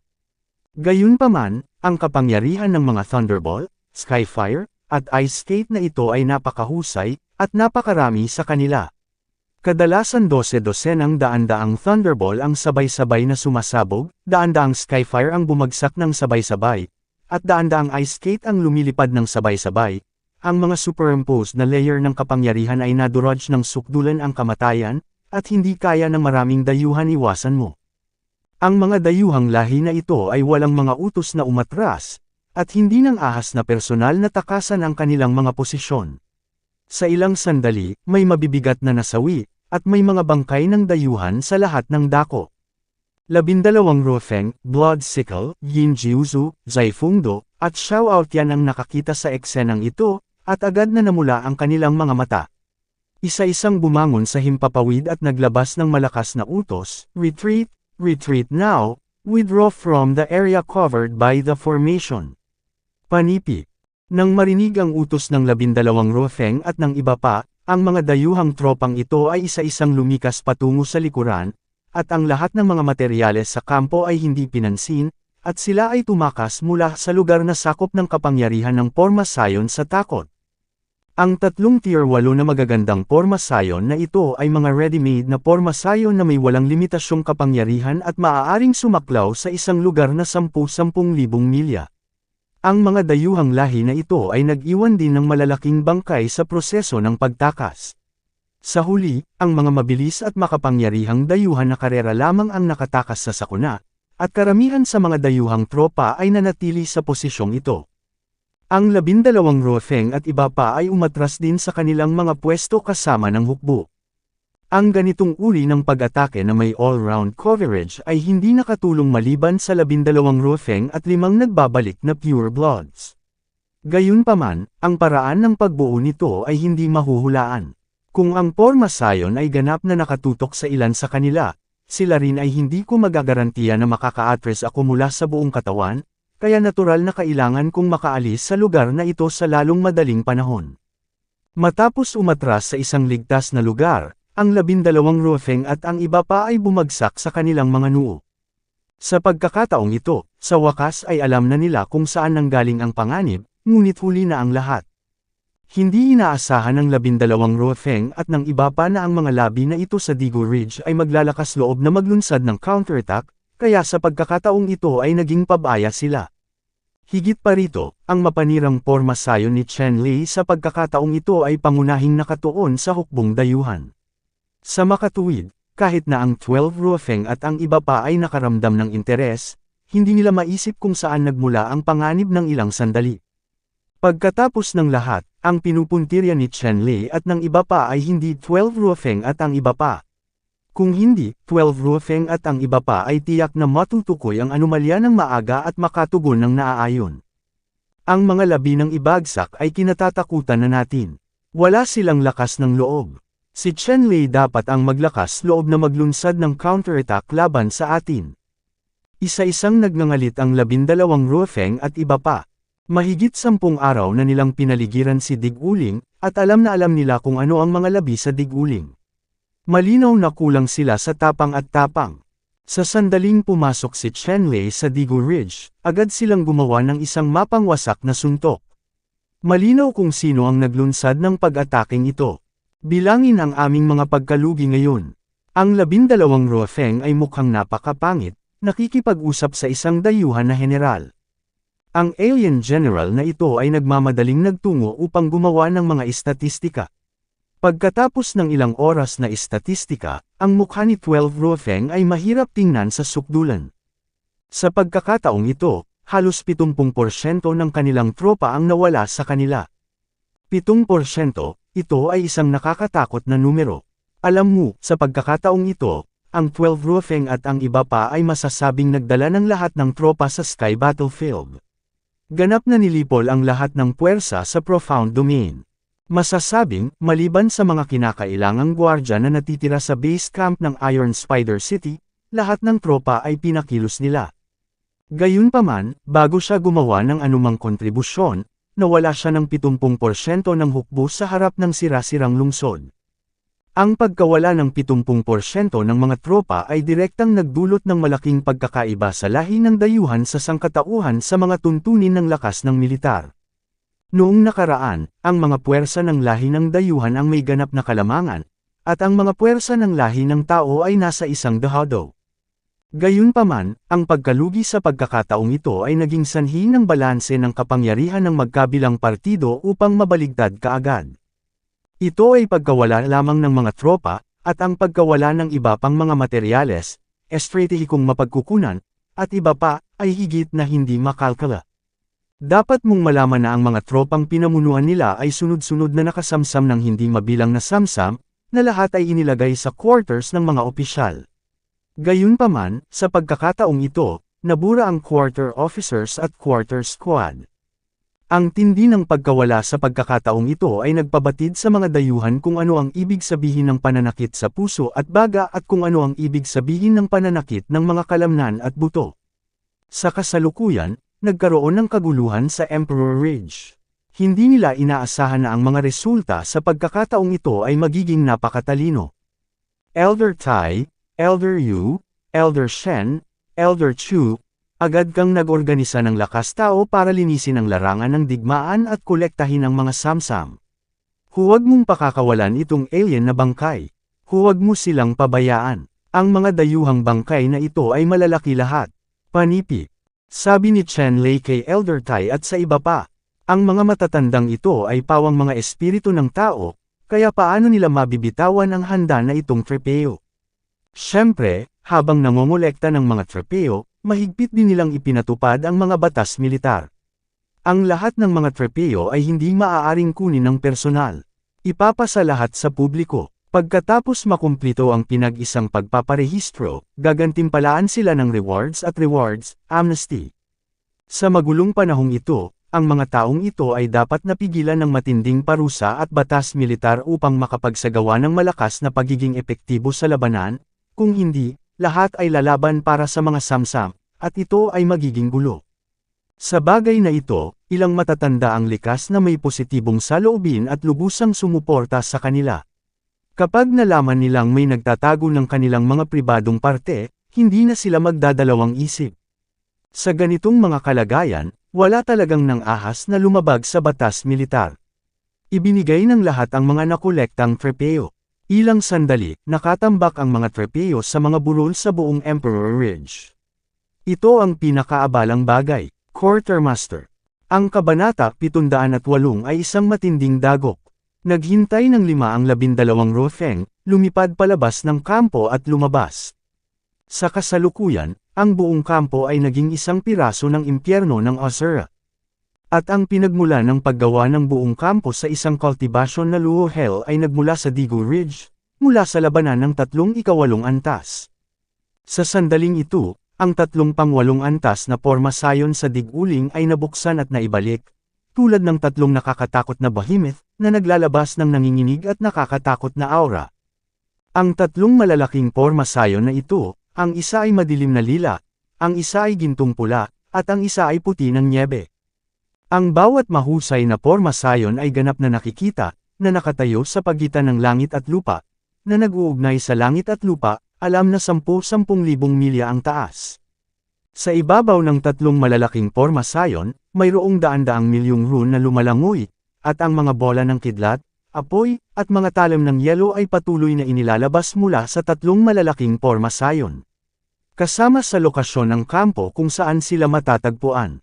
Sa sandaling ito, ang bola ng kidlat, apoy, at talim ng yelo ay naglalaman ng nakakatakot na kabagsikan. Ang bawat sumasabog na bola ng kidlat ay maaaring pumatay at makapinsala sa 12 o daan-daang mga dayuhan na karera, at sa apoy sa kalangitan, mayroong isang pangangailangan. Ang malakas na mataas na temperatura ay agad na sinunog ang alien race beast sa asol na usok. Tulad ng para sa mga ice skate na lumilipad sa paligid, ang mga ito ay matutulis at may nakakatakot na mababang temperatura. Ang ilang mga dayuhang lahi ay direktang pinutol, kahit na hindi sila pinutol, sila ay nagyelo dahil sa nakakatakot na malamig na hangin sa itaas. Maging estatwa ng yelo, nawawala ang hininga.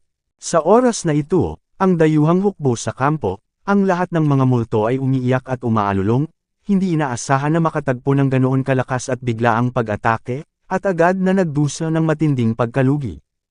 Lahat sila ay mga elite, at isa-isa silang nagpapadala ng mga mahuhusay na mahiwagang kapangyarihan, pagsasanay, at maging mga kayamanan para labanan ang Ball ang Kidlat, Sky Shot, Ice Skate at iba pa. Gayunpaman, ang kapangyarihan ng mga Thunderbolt, Skyfire, at Ice Skate na ito ay napakahusay, at napakarami sa kanila. Kadalasan 12-dosenang daan-daang Thunderball ang sabay-sabay na sumasabog, daan-daang Skyfire ang bumagsak ng sabay-sabay, at daan-daang Ice Skate ang lumilipad ng sabay-sabay. Ang mga superimposed na layer ng kapangyarihan ay nadurudge ng sukdulan ang kamatayan, at hindi kaya ng maraming dayuhan iwasan mo. Ang mga dayuhang lahi na ito ay walang mga utos na umatras, at hindi ng ahas na personal na takasan ang kanilang mga posisyon. Sa ilang sandali, may mabibigat na nasawi, at may mga bangkay ng dayuhan sa lahat ng dako. 12 Rofeng, Blood Sickle, Yin Jiuzu, Zaifungdo, at Xiao Aotian ang nakakita sa eksenang ito, at agad na namula ang kanilang mga mata. Isa-isang bumangon sa himpapawid at naglabas ng malakas na utos, "Retreat, retreat now, withdraw from the area covered by the formation." Panipi. Nang marinig ang utos ng 12 Rofeng at ng iba pa, ang mga dayuhang tropang ito ay isa-isang lumikas patungo sa likuran, at ang lahat ng mga materyales sa kampo ay hindi pinansin, at sila ay tumakas mula sa lugar na sakop ng kapangyarihan ng porma sayon sa takot. Ang 3 tier 8 na magagandang porma sayon na ito ay mga ready-made na porma sayon na may walang limitasyong kapangyarihan at maaaring sumaklaw sa isang lugar na 10,000 milya. Ang mga dayuhang lahi na ito ay nag-iwan din ng malalaking bangkay sa proseso ng pagtakas. Sa huli, ang mga mabilis at makapangyarihang dayuhan na karera lamang ang nakatakas sa sakuna, at karamihan sa mga dayuhang tropa ay nanatili sa posisyong ito. Ang 12 Ruofeng at iba pa ay umatras din sa kanilang mga pwesto kasama ng hukbo. Ang ganitong uri ng pag-atake na may all-round coverage ay hindi nakatulong maliban sa 12 Ruofeng at 5 nagbabalik na pure bloods. Gayunpaman, ang paraan ng pagbuo nito ay hindi mahuhulaan. Kung ang Porma Sion ay ganap na nakatutok sa ilan sa kanila, sila rin ay hindi ko magagarantiya na makaka-address ako mula sa buong katawan, kaya natural na kailangan kong makaalis sa lugar na ito sa lalong madaling panahon. Matapos umatras sa isang ligtas na lugar, ang 12 Ruofeng at ang iba pa ay bumagsak sa kanilang mga noo. Sa pagkakataong ito, sa wakas ay alam na nila kung saan nanggaling ang panganib, ngunit huli na ang lahat. Hindi inaasahan ng 12 Ruofeng at ng iba pa na ang mga labi na ito sa Digu Ridge ay maglalakas loob na maglunsad ng counterattack, kaya sa pagkakataong ito ay naging pabaya sila. Higit pa rito, ang mapanirang Porma Sion ni Chen Li sa pagkakataong ito ay pangunahing nakatutok sa alien army. Sa makatuwid, kahit na ang 12 Ruofeng at ang iba pa ay nakaramdam ng interes, hindi nila maisip kung saan nagmula ang panganib ng ilang sandali. Pagkatapos ng lahat, ang pinupuntirya ni Chen Li at ng iba pa ay hindi 12 Ruofeng at ang iba pa. Kung hindi, 12 Ruofeng at ang iba pa ay tiyak na matutukoy ang anomalya ng maaga at makatugon ng naaayon. Ang mga labi ng ibagsak ay kinatatakutan na natin. Wala silang lakas ng loob. Si Chen Li dapat ang maglakas loob na maglunsad ng counterattack laban sa atin. Isa-isang nagngangalit ang 12 Ruofeng at iba pa. Mahigit 10 araw na nilang pinaligiran si Dig-uling, at alam na alam nila kung ano ang mga labi sa Dig-uling. Malinaw na kulang sila sa tapang at tapang. Sa sandaling pumasok si Chen Li sa Digu Ridge, agad silang gumawa ng isang mapang wasak na suntok. Malinaw kung sino ang naglunsad ng pag-ataking ito. Bilangin ang aming mga pagkalugi ngayon. Ang 12 Ruofeng ay mukhang napakapangit, nakikipag-usap sa isang dayuhan na general. Ang alien general na ito ay nagmamadaling nagtungo upang gumawa ng mga istatistika. Pagkatapos ng ilang oras na istatistika, ang mukha ni 12 Ruofeng ay mahirap tingnan sa sukdulan. Sa pagkakataong ito, halos 70% ng kanilang tropa ang nawala sa kanila. 7%, ito ay isang nakakatakot na numero. Alam mo, sa pagkakataong ito, ang 12 Ruofeng at ang iba pa ay masasabing nagdala ng lahat ng tropa sa Sky Battlefield. Ganap na nilipol ang lahat ng puwersa sa Profound Domain. Masasabing, maliban sa mga kinakailangang gwardya na natitira sa base camp ng Iron Spider City, lahat ng tropa ay pinakilos nila. Gayunpaman, bago siya gumawa ng anumang kontribusyon, nawala siya ng 70% ng hukbo sa harap ng sira-sirang lungsod. Ang pagkawala ng 70% ng mga tropa ay direktang nagdulot ng malaking pagkakaiba sa lahi ng dayuhan sa sangkatauhan sa mga tuntunin ng lakas ng militar. Noong nakaraan, ang mga puwersa ng lahi ng dayuhan ang may ganap na kalamangan, at ang mga puwersa ng lahi ng tao ay nasa isang dahado. Gayunpaman, ang pagkalugi sa pagkakataong ito ay naging sanhi ng balanse ng kapangyarihan ng magkabilang partido upang mabaligtad kaagad. Ito ay pagkawala lamang ng mga tropa, at ang pagkawala ng iba pang mga materyales, estratehikong mapagkukunan, at iba pa, ay higit na hindi makalkala. Dapat mong malaman na ang mga tropang pinamunuan nila ay sunod-sunod na nakasamsam ng hindi mabilang na samsam, na lahat ay inilagay sa quarters ng mga opisyal. Gayunpaman, sa pagkakataong ito, nabura ang quarter officers at quarter squad. Ang tindi ng pagkawala sa pagkakataong ito ay nagpabatid sa mga dayuhan kung ano ang ibig sabihin ng pananakit sa puso at baga at kung ano ang ibig sabihin ng pananakit ng mga kalamnan at buto. Sa kasalukuyan, nagkaroon ng kaguluhan sa Emperor Ridge. Hindi nila inaasahan na ang mga resulta sa pagkakataong ito ay magiging napakatalino. Elder Tai, Elder Yu, Elder Shen, Elder Chu, agad kang nag-organisa ng lakas tao para linisin ang larangan ng digmaan at kolektahin ang mga samsam. Huwag mong pakakawalan itong alien na bangkay. Huwag mo silang pabayaan. Ang mga dayuhang bangkay na ito ay malalaki lahat. Panipi. Sabi ni Chen Lei kay Elder Tai at sa iba pa.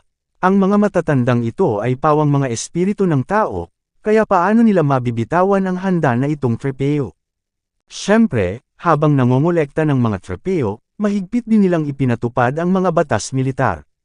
Ang lahat ng mga trepeo ay hindi maaaring kunin ng personal. Ipapasa lahat sa publiko. Pagkatapos makumplito ang pinag-isang pagpaparehistro, gagantimpalaan sila ng rewards at rewards, amnesty. Sa magulong panahong ito, ang mga taong ito ay dapat napigilan ng matinding parusa at batas militar upang makapagsagawa ng malakas na pagiging epektibo sa labanan, kung hindi, lahat ay lalaban para sa mga samsam, at ito ay magiging gulo. Sa bagay na ito, ilang matatanda ang likas na may positibong saloobin at lubusang sumuporta sa kanila. Kapag nalaman nilang may nagtatago ng kanilang mga pribadong parte, hindi na sila magdadalawang isip. Sa ganitong mga kalagayan, wala talagang nang ahas na lumabag sa batas militar. Ibinigay ng lahat ang mga nakolektang trepeo. Ilang sandali, nakatambak ang mga trepeo sa mga burol sa buong Emperor Ridge. Ito ang pinakaabalang bagay. Quartermaster.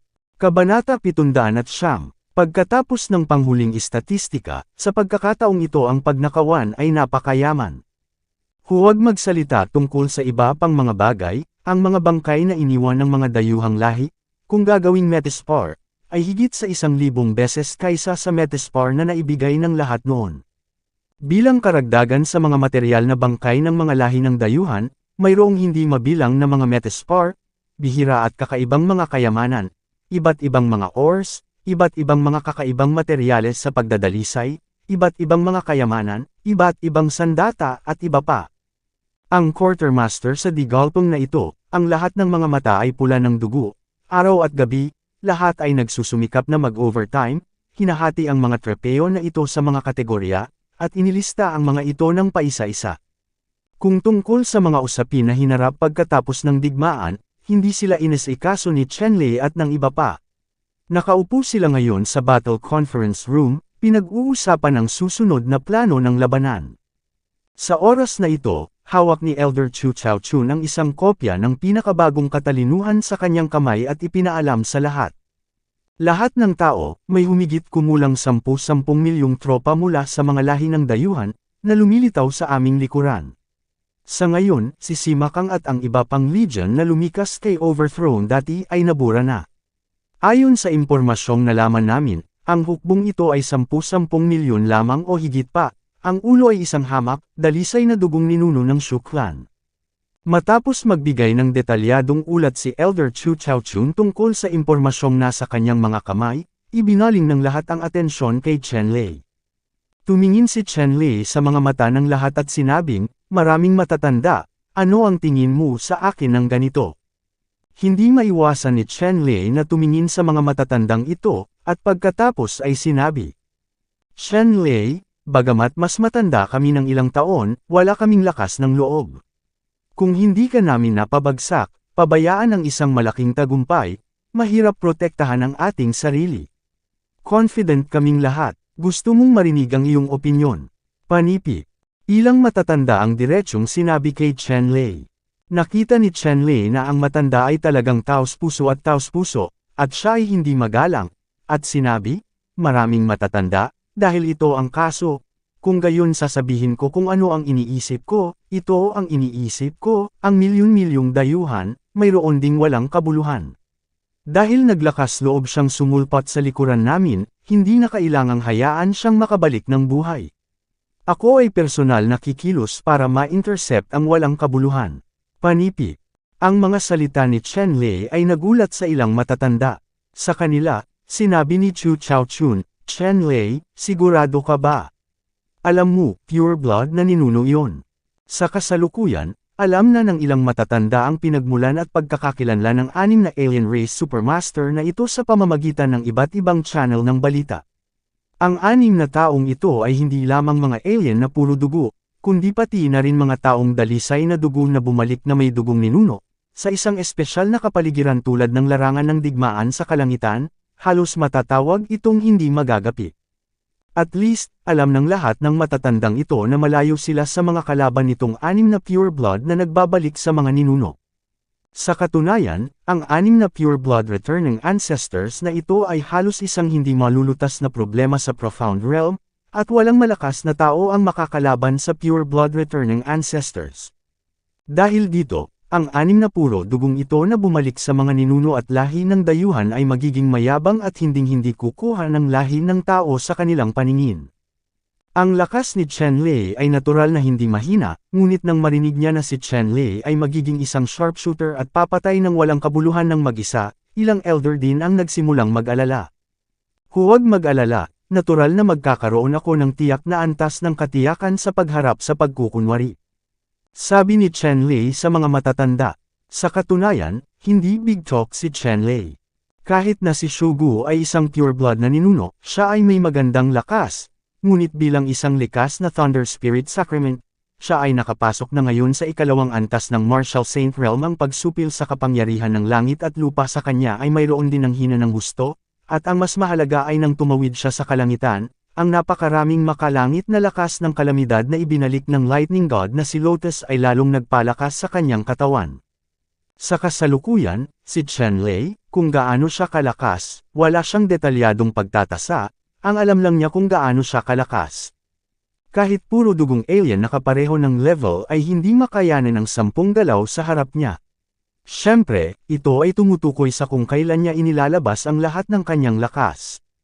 Hindi masyadong malinaw kay Chen-Lei kung gaano kalakas ang mga nagbabalik na tao na puro dugo. Gayunpaman, naramdaman niya na ang mga pure blood returnees na ito ay hindi niya mga kalaban.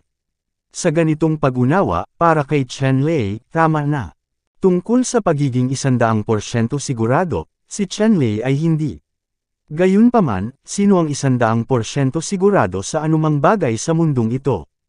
Para naman sa mahigit 10 milyong tropang dayuhang lahi, para sa kasalukuyang overthrown at 100 Race City, hindi ito malaking bagay. Dahil, kung ang overthrown and the legion in the city of hundreds of races ay magtutulungan upang sirain ang 10 milyong dayuhang tropang ito, hindi ito mangangailangan ng labis na pagsisikap. Si Chen-Lei ay nagnanais na makiisa sa mga tropa ng 100 Races City at sa mga tropa sa Digu Ridge, na humarap sa magkabilang panig, at durugan ang lahat ng tropa ng mga dayuhang lahi. Matapos pakinggan ang plano ni Chen-Lei, sumang-ayon ang mga matatanda sa iba pang plano ni Chen-Lei, maliban na hindi masyadong maaasahan ang pagpatay kay Chen-Lei sa mga puppets. Dahil lahat ay sumasang-ayon, pagkatapos ay isagawa ito kaagad, upang hindi magkaroon ng isa pang gabi at panaginip. Siyempre, dapat alagaan ang kalaban sa labas ng overthrown, pero may mga paraan para tumulong, itong mga kalaban sa labas ng overthrown, sa loob ng maikling panahon, sa loob, ay hindi dapat maging tanga para magpatuloy sa pag-atake, siyempre, dapat tayong mag-ingat laban sa kanila. Panipi. Matapos makumplito ang plano, nagpatuloy ang ilang matatanda at si Chen-Lei ayon sa plano, nakipag-ugnayan sa Legion sa lungsod ng Daang Lahi, pagpapakilos ng mga tropa at kabayo, paggalugad ng mga ruta, katalinuhan at iba pa. Ang mga bagay na ito ay nagpatuloy sa maayos na paraan, at sa lalong madaling panahon, sila ay handa na, at ang 100 Races City ay nakipag-ugnayan sa kanila. Sa 100 Races City, natural na hindi gagawa ng aksyon ang grupong pinamumunuan ni Sima Yong na nagsulong ng retreat. Takot na silang matalo, at naghahanda na silang umatras sa larangan ng digmaan sa langit. Ngayon, ito na ang panahon kung kailan ang dugong kasamaan sa larangan ng digmaan sa langit ay naglalaho minsan sa 1 taon, at ngayon ay dumarami at paulit-ulit kapag lumaganap ang kasamaan ng dugo. Ang pagbabagong ito ay mula sa pagpatay ni Chen-Lei sa kalooban ng mga ninuno ng lahi ng dayuhan. Pagkatapos nito, malinaw na nagsimula itong magbago. Siyempre, ang ganitong uri ng pagbabago ay hindi napapansin ng maraming tao sa mahabang panahon, kahit na napansin nila ito. Hindi nila iisipin na may kinalaman ito kay Chen-Lei. Ang pangunahing panig ng labanang ito ay ang Xuanming, Iron and Blood Holy Land, Desolate Temple, Xuanming Temple, at Xuanling Pavilion. Sa katunayan, ito man ay ang lungsod ng 100 Races o Overthrown, ang puwersang ito ang pangunahing labanan, ngunit ang puwersang ito ay nahahati sa 2 bahagi, isa sa Overthrown, at ang isa sa lungsod ng Daan-Daan. Ang taong pumayag na salakayin ang lahi ng dayuhan kasabay ng overthrown ay natural na pangunahing labanan sa lungsod ng 100 Races. Si Chu Chaochun at ang iba pang matatanda ay hindi nakipag-ugnayan sa pangunahing retreat dahil nabigo na sila sa kanila. Pagkaraang dumating ang napagkasunduang oras, sa lungsod ng Daang Lahi, binuksan ng mga armadong tropa ang mga tarangkahan at napatay patungo sa dayuhang hukbo. Sabay-sabay ding lumabas ng bayan ang overthrown side, pinatay ang mga dayuhang sundalo na nakalusot sa likuran nila. Sa oras na ito, naramdaman na ni Shogu na may mali. Ang 12 Ruofeng at iba pa ay gumamit ng mga espesyal na paraan ng komunikasyon upang ihatid ang balita ng pagkatalo sa harap ng overthrown, at hiniling sa kanya na maging mas maingat. Kung ang 12 Ruofeng at ang iba pa ay magagawang sakupin si Dig-uling sa loob ng 3 araw, kung gayon ang 10-10 milyong tropa na dinala ni Gugu ay magiging mga pambihirang sundalo na maaaring maputol ang pag-atras ng hukbo ni Dig-uling. Gayunpaman, ngayong natalo ang 12 Ruofeng at ang iba pa, hindi na nila kayang lupigin ang Deveran sa ngayon, kung gayon ang 10-10 milyong tropa na pinamumunuan ni Shogu ay naging iisang hukbo. Kabanata 710 Pag-aaway sa mababang opinyon. Natural, alam din niya na ang hukbong pinamunuan niya ay naging isang hukbo na ngayon. Kapag ikaw ay nag-iisa, ang pinakamahusay na paraan ay ang umalis dito ng mabilis, kung hindi, hindi ka makakatakas sa pagkakasikal. Gayunpaman, hindi nilayo ni Gugu na umalis. Bilang isang purong dugong ninuno ng Void Race, mayroon siyang malalim na pag-unawa sa landas ng kawalan na halos imposible para sa sinuman na gawin ito. Gusto niyang umalis, anumang oras. Hindi siya naniniwalang may makakapigil sa kanya. Kung tungkol sa 10-10 milyong tropa na dinala niya, hindi na kailangang matakot. Ang mga kolyadong puwersa ng malalim na rehiyon ay winasak nila. Bagamat mayroon lamang siyang 10 milyong tropa, lahat sila ay maaaring mablock sa 10, kung ang mga puwersa ng koalisyon ng Profound Realm ay maglakas loob na umalis sa lungsod upang magsimula ng isang digmaan, hindi tiyak kung sino ang wawasakin. Malaki ang tiwala niya sa kanyang tropa, syempre, tiwala rin siya sa sarili niyang lakas. Sa makatuwid, hindi sinunod ni Shogu ang payo ng 12 Ruofeng at ng iba pa, at agad na umalis kasama ang kanyang mga nasasakupan, ngunit nanatili rito. Sa katunayan, naghahanda pa rin si Gugu na magdala ng malaking hukbo upang bantayin ang 100 Races City upang makita kung ang 100 Races City ay maaaring makuha. Kung maaari siyang maging unang tao na talunin ang 100 Races City, kung gayon ay tiyak na magiging isang mahusay na tagumpay iyon. Ang pagkakaroon ng mapagmataas na pag-iisip, pinangunahan ang mga demonyo na pumatay ng 10-10 milyong tropa, at sumugod sa lungsod ng 100 Races ng buong lakas. Gayunpaman, alam din ni Shogu ang dahilan kung bakit nagdusa ang 12 Ruofeng at ang iba pa. Sa makatuwid, hindi siya gagawa ng parehong pagkakamali, at hindi kailanman dadalhin ang mga tropa sa kustodiya ng 100 Races City. Sa labas lamang ng pangangalaga ng 100 Races City Array, magtayo ng kampo. Sa ganitong sitwasyon, sabay na nawasak ang mga tropa ng 100 Races City at overthrown. Ang mga taga-manman ng lahi ng dayuhan, una, ay nagulat ng balita sa mga mapagkunwari. Matapos marinig ang balita, ngumisi si Gugu at nagsabi, talagang may mga tao na hindi natatakot sa kamatayan at nang ahas na lumabas ng lungsod para sa isang mapagpasyang labanan. Pagkatapos, sasabihin sa iyo ng commander na ito kung ano ang kawalan ng pag-asa. Panipi. Sa pagharap sa mga sundalo at kabayong ipinadala ni Bei Shucheng at overthrown para patayin siya, hindi lang siya natakot, kundi malakas din ang kanyang fighting spirit. Ang mga utos ay ipinasa upang makisali sa dalawang hukbong ito, labanan hanggang kamatayan. Kapag nagkita ang dalawang hukbo, panalo ang matapang. Sa sandaling ito, mula man sa panig ng dayuhang lahi o sa panig ng koalisyon ng Shuanyo, masasabing ang momentum ay lubhang maunlad. Ito ay nakatadhana na maging isang labanan. Hindi nagtagal, nagtagpo ang dalawang hukbo. Sa gitna ay 10-10,000 mga dayuhang sundalo. Sa magkabilang panig ng Alien Army ay ang 100 Races City at overthrown troops. Inilabas agad ni Guess ang kanyang powerful momentum. Ang momentum na ito ay parang bundok sa tuktok, na nagpaparamdam sa mga tao ng labis na pagkasakal. Sa sandaling ito, wala siyang alam at inilabas ang kanyang makapangyarihang aura ng walang pag-aalinlangan, para lamang tumaas ang kanyang moral. Bagamat ang bilang ng mga tropa sa ilalim ng kanyang pamumuno ay hindi kasing husay ng Profound Realm Allied Army, ngunit sa walang talo na purong dugong ninuno na commander, ang mga dayuhang tropang ito, isa-isa, ay mataas ang kanilang moral at ang kanilang mga espiritong lumalaban ay tumataas. Ang mga fighting spirit na ito ay buhol-buhol at naging sunod-sunod. Ang espiritual na enerhiya ay dumiretso sa Yunxiao, na hindi nakikita, na nagpapataas ng lakas sa pakikipaglaban ng lahi ng dayuhan ng 3 puntos. Bagamat hindi mahina ang moral ng Xuanyu Coalition Army, mas mababa pa rin ito sa malakas na espiritu ng pakikipaglaban ng Alien Coalition. Ang pinakamahalaga sa mga ito ay nakabilang sa Allied Powers of the Profound Realm. Walang invincible powerhouse na makakalaban sa mga nagbabalik at mga dayuhang lahi na puro dugo. Dapat mong malaman na sa larangan ng digmaan, napakalaki at hindi mapapalitan ng isang hindi magagapi na powerhouse sa kanilang sariling aura. Sa sandaling ito, na hinimok ng walang kabuluhang enerhiya, ang moral ng Alien Army ay umabot na sa pinakamataas. Sa sandaling ito, sa direksyon ng overthrown Allied Forces, isang figure ang lumipad palabas ng hukbo at dumaong sa larangan ng digmaan sa gitna. Ang figurang ito ay hindi ibang tao, kundi si Chen Lei. Sa oras na ito, hindi sinasadya ni Chen Lei ang kanyang malakas na aura, ngunit para sa lahi ng dayuhan, ito ay higit na pumipigil sa sinumang malakas na tao. Dahil ang condensed heavenly worship curse ni Chen Lei sa sandaling ito ay halos naging malaking disk.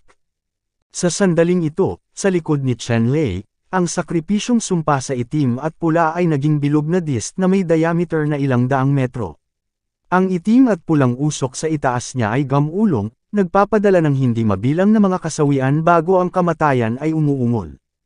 Siyempre, ang malungkot na alulong na ito ay hindi isang tunay na alulong, ngunit isang katulad na uri ng pamimilit sa isip, na imposibleng maramdaman ng mga ordinaryong tao, ngunit malinaw na nararamdaman ito ng mga dayuhan. Mga tunog ng pamimilit at hiyawan. Sa katunayan, makikita ng mga dayuhang lahi ang mga larawan ng mga figure na iyon noong sila ay pinugutan ng ulo mula sa likod ni Chen Lei sa disk na nabuo ng Heavenly Sacrifice Curse, na lubhang nakakatakot. Mula sa disk na nabuo ng sakripisyong sumpa ni Chen Lei sa likod ng langit, makikita ng mga dayuhan na ito na hindi bababa sa daan-daang libong makapangyarihang alien ang nahulog sa mga kamay ni Chen Lei. Ang ganitong uri ng pagpigil, para sa isang dayuhang lahi, ay direkta sa kaibuturan ng kanyang kaluluwa. Pinaikit pa ng tensyon ang kanyang mga mata, at isang mapanganib na malamig na liwanag ang bumungad sa kanyang mga mata. Mula sa disk na nabuo ng sumpa ng sakripisyo sa langit sa likod ni Chen Lei, kitang-kita ni Gugu na namatay ang kanyang kapatid sa pamamagitan ng mga kamay ni Chen Lei. Naging sanhi ito ng pagtaas ng galit ni Shugu sa isang iglap. Sa kanilang Shu clan, ang mga tao ay payat, at ang mga relasyon ng pamilya sa pagitan ng bawat isa ay napakalalim, hindi pa banggitin ang kanyang sariling kapatid. Hindi siya nagdalawang isip, at dumiretso kay Chen Lei Fei. Gusto niyang pugutan ng ulo si Chen Lei sa harap ng lahat at maghayganti sa kanyang kapatid. Wala sa inyo ang dapat kumilos ng padalos-dalos.